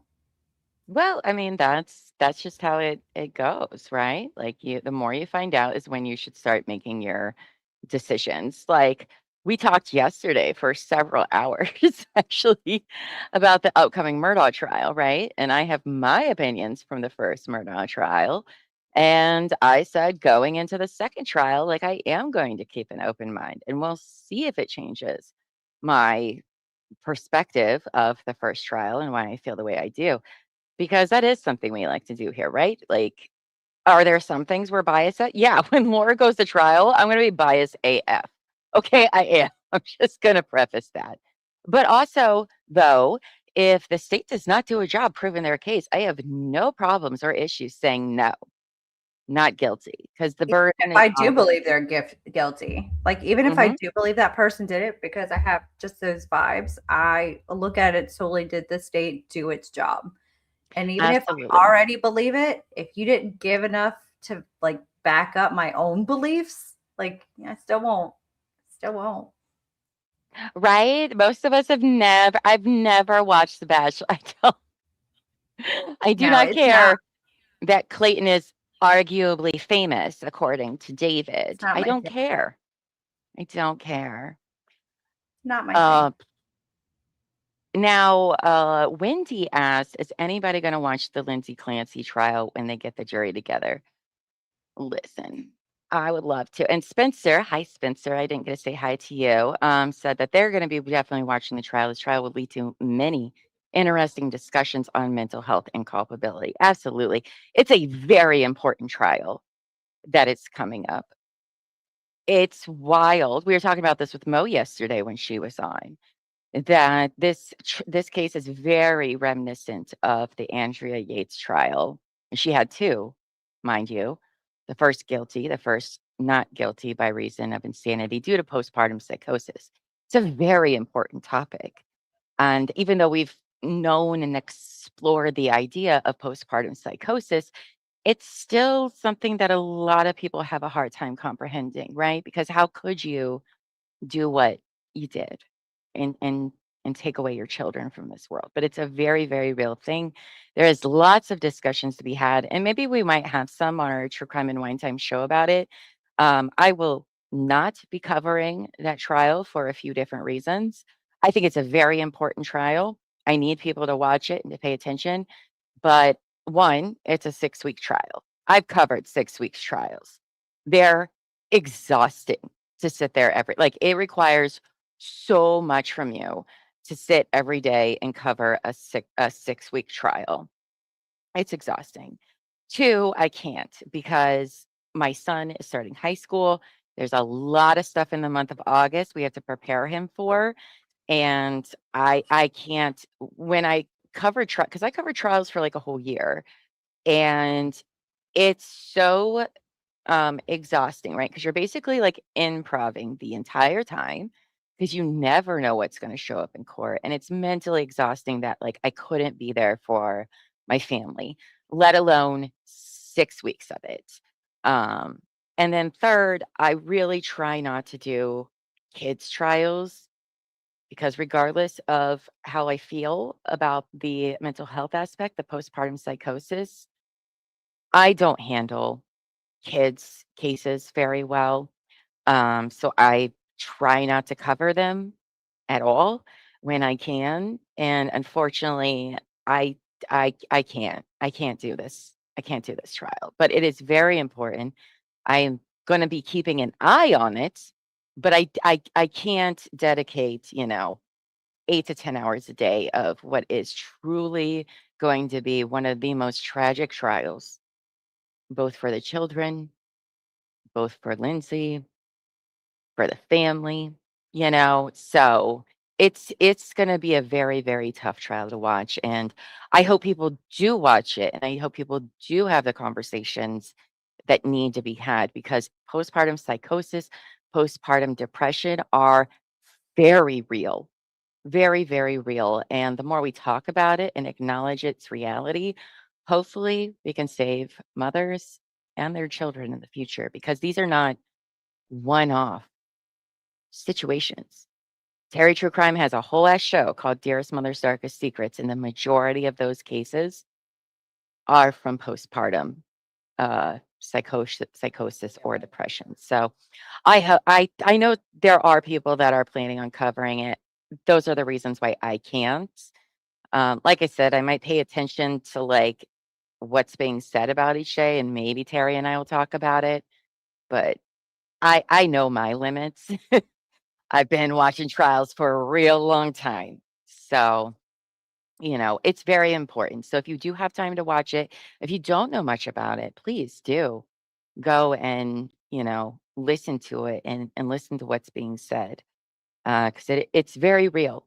And I also know this is not just somebody, people's takes on the insanity defense are very frustrating. It's very hard to be able to use an insanity defense. It's very, very hard. The bar is very high. The judge has to approve it. You can't just say, "Oh, do do do." But she was trying to get help for a very long time, and you're probably going to listen to it and see that the system failed her. So but it's very important. It's very controversial and upsetting to hear the people arguing for sure. It is, and I get it, right? You can't be mad at people who aren't educated on a subject matter. And we don't see enough of these trials of women who suffer from that and unfortunately take the lives of their children or themselves. Um, but it's very, very real. So I'll be paying attention in like the background and maybe we'll cover it on a true crime and wine time or something, but I can't unfortunately dedicate the proper amount of time and brain power needed to discuss this trial the way that it deserves to be discussed. I know my limits, so you know there'll be. I am sure some of the law tubers are covering it because it's a big case. Um, we really haven't seen one like this since Andrea Yates. And how many people are still unfamiliar with the Andrea Yates, whether they were around or not, right? That second trial she had, which was the not guilty for by reasons of insanity, like a lot more information was able to come out that you're like, okay, this is something else. And Andrea, here's the thing. Andrea's been locked up in a mental health hospital since then. She is eligible for parole. And if she asked the state, they probably grant it to her. quite frankly, but she has no desire to leave there. You know, to say that Andrea, from everything I've heard of her in her own words, she doesn't not ever want to be in a position where that could happen again, even though she's an older woman now and it's unlikely, but you know. So I hope y'all do watch it. And remember, it's okay to take breaks from trials that are that heavy.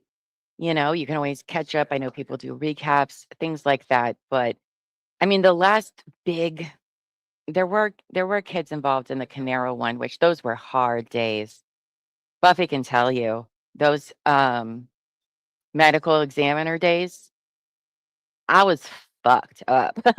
I'm glad we had a few days off in between that testimony and the next one, because even the judge gave the jurors a day off. Like, okay, you're gonna need a break. But it's very interesting. Plus, it's in Massachusetts, so there's that. But yeah, I won't be doing that at all. So, oh, yeah, sorry, this one. Um, the subject matter is very, very, very important. Very, very, very important. And I'm sure I'll talk about it sometime, but no. 6 weeks of that? Mm-mm, no way. I won't have shows for the rest of the year if that's the case, I'll tell you that.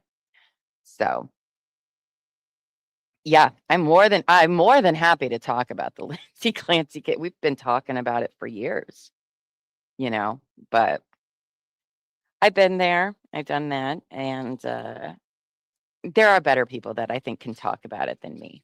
So, and who can handle it better than I can. So, um, but anyway, so that is all we have for you today in the world of Laura Owens. Now, if by some miracle I have cookie or cracker crumbs all over my desk now, if the bankruptcy mock thing comes out, the hearing, then you might see Buffy and I this weekend. We'll definitely go live for that win this weekend. You'll have to turn on your notification bell to find out so you don't miss us if we go live. Oh, don't even get me started on Rusty. I don't know much about Lindsay's husband. I hope he's not a Rusty. I don't think he's a Rusty, but fuck Rusty Yates. All right. Fuck that guy. Mm, I have strong opinions about him. But anyway, so we'll be doing that if that comes out. I'm probably going to go hang out with Nick Starro tonight. I know Amos made it so this stream will redirect to his channel to that video, so you can hit the notify button when it goes live if I go over there tonight. And then next Tuesday and Thursday, we're watching Bam, Bricks and Minifig stuff again. And then we'll be back next Friday with Laura Owens stuff. Obviously, unless that mocks, it's subject to change depending what comes out. But otherwise, that's our schedule for next week. I'd rather stick to the ridiculous stories like the Owens family. I mean, this is quite a deviation from what we normally cover on this trial. We usually don't do civil stuff or, it's mostly very horrible, sad stuff. But, those stories need to be told too. So this actually was after I got done with the Paul Canaro trial. I was like, we're doing this. I cannot sit for another trial for 6 weeks. I can't do it. So yeah, F Rusty. Rusty sucks. And people need to see the system, right? Because everyone's like, oh, well, why didn't you just go get help? Well, you're about to find out. I'm telling you, it's going to be brought up in the trial. The reality of the mental health system in America. And it's going to make you pissed and it's going to make you outraged, but it's real. Insurance doesn't give a fuck. All right. And they will put the burden on the whole family. Now, there are other things to argue about that when it happens, but it's a real eye opener, right? Because people are like, well, why didn't they just go get help? Why didn't they just go get medicated? It's not Because that there difficult. isn't any place to go get medicated. You know how There long may it not be takes a to get place. in? It takes a There long isn't. time I to had to get. drive my child to Texas to get her help. Mm-hmm. Yeah. And then they wanted to send her home after like a week. And I was like, no. And then I fought with insurance to let her go. Yeah. If she was Mm-hmm. very, very sick. And there is that Not her if fault. medicine was so easy to like fix problems, we wouldn't have the crisis we have. But it's not like that. It is so much trial and error, so many and sometimes the people are just medicine resistant. There's literally nothing you can do. And I feel like that's, you hear everybody, I'm a mental health advocate. I'm a mental health advocate, blah, blah, blah. But like, there's a reality about the system, and nobody wants to talk about that. And that is, Mm-hmm. we don't have much of one. And Yes. people that are very unwell don't have very many options. And when we have a system that is broken, when it's due to insurance and money and things like that, people lose their lives, whether it's adults, whether it's children. People are losing their lives every day. So I can guarantee you this trial is going to point out all the flaws of the system, and they're not going to be wrong about it. Now, whether or not that's related to Lindsay's scenario, up for a jury to decide. But whatever they say, and they're going to talk about it, that's the reality of it.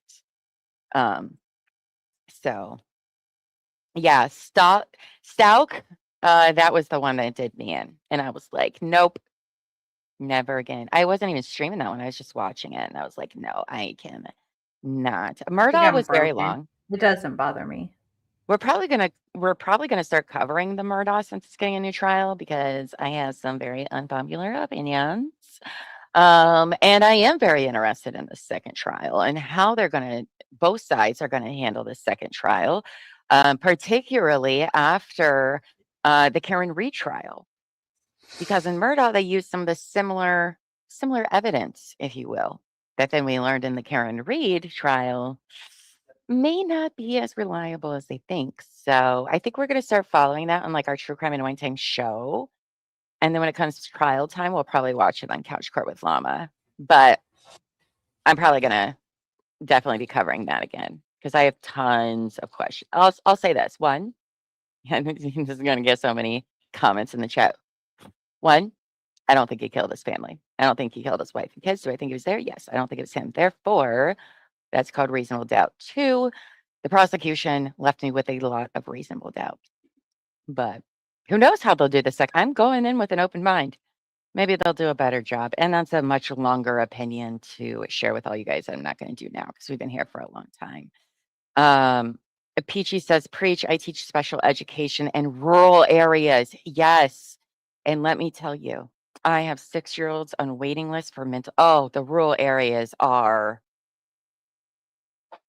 it's devastating. It's devastating. People need to be more realistic of what's really fucking out there. You live in a big city, yeah, you can probably find help better than other people, but even then, it's tough in a big city. Rural areas, might as well fucking forget about it. It doesn't even exist around there. So, and PGT teach, good for you for your job. It's very, very important. Most people won't go to the rural area because they don't make as much money, but those kids there definitely much need your help. I think the distinction between Lindsay and Andrea is that Lindsay tried to get help. Andrea was under Rusty's influence, but they were resistant. No, they weren't. That's absolutely not true, Spencer. I'm sorry. No, Andrea was institutionalized several times, even up weeks before she murdered her children. She was institutionalized, and they were kicked out because of Rusty's insurance from fucking NASA. Let alone the new doc wanted to change up her medicine and not continue the medicine that she was used to having that she thought did help her. Andrea Yates has a long history of mental health issues being institutionalized, not being the main problem was the system. Rusty did not help in the sense that he treated Andrea as a baby making factory because the doctors told Andrea it would be dangerous for her to get pregnant again because she already had a history of postpartum psychosis with her other children. and that it would be extremely dangerous to do so. And Rusty, being the fucking piece of shit he is, didn't care and got her pregnant again. Rusty is a bad guy in this situation too. But unfortunately, we cannot put all the blame on Rusty. We have to put the blame on the system because Andrea was looking for help. Was she in this weird cult like religion with Rusty? Yes. But did they try to get actual help? Absolutely. Absolutely. And that's what's so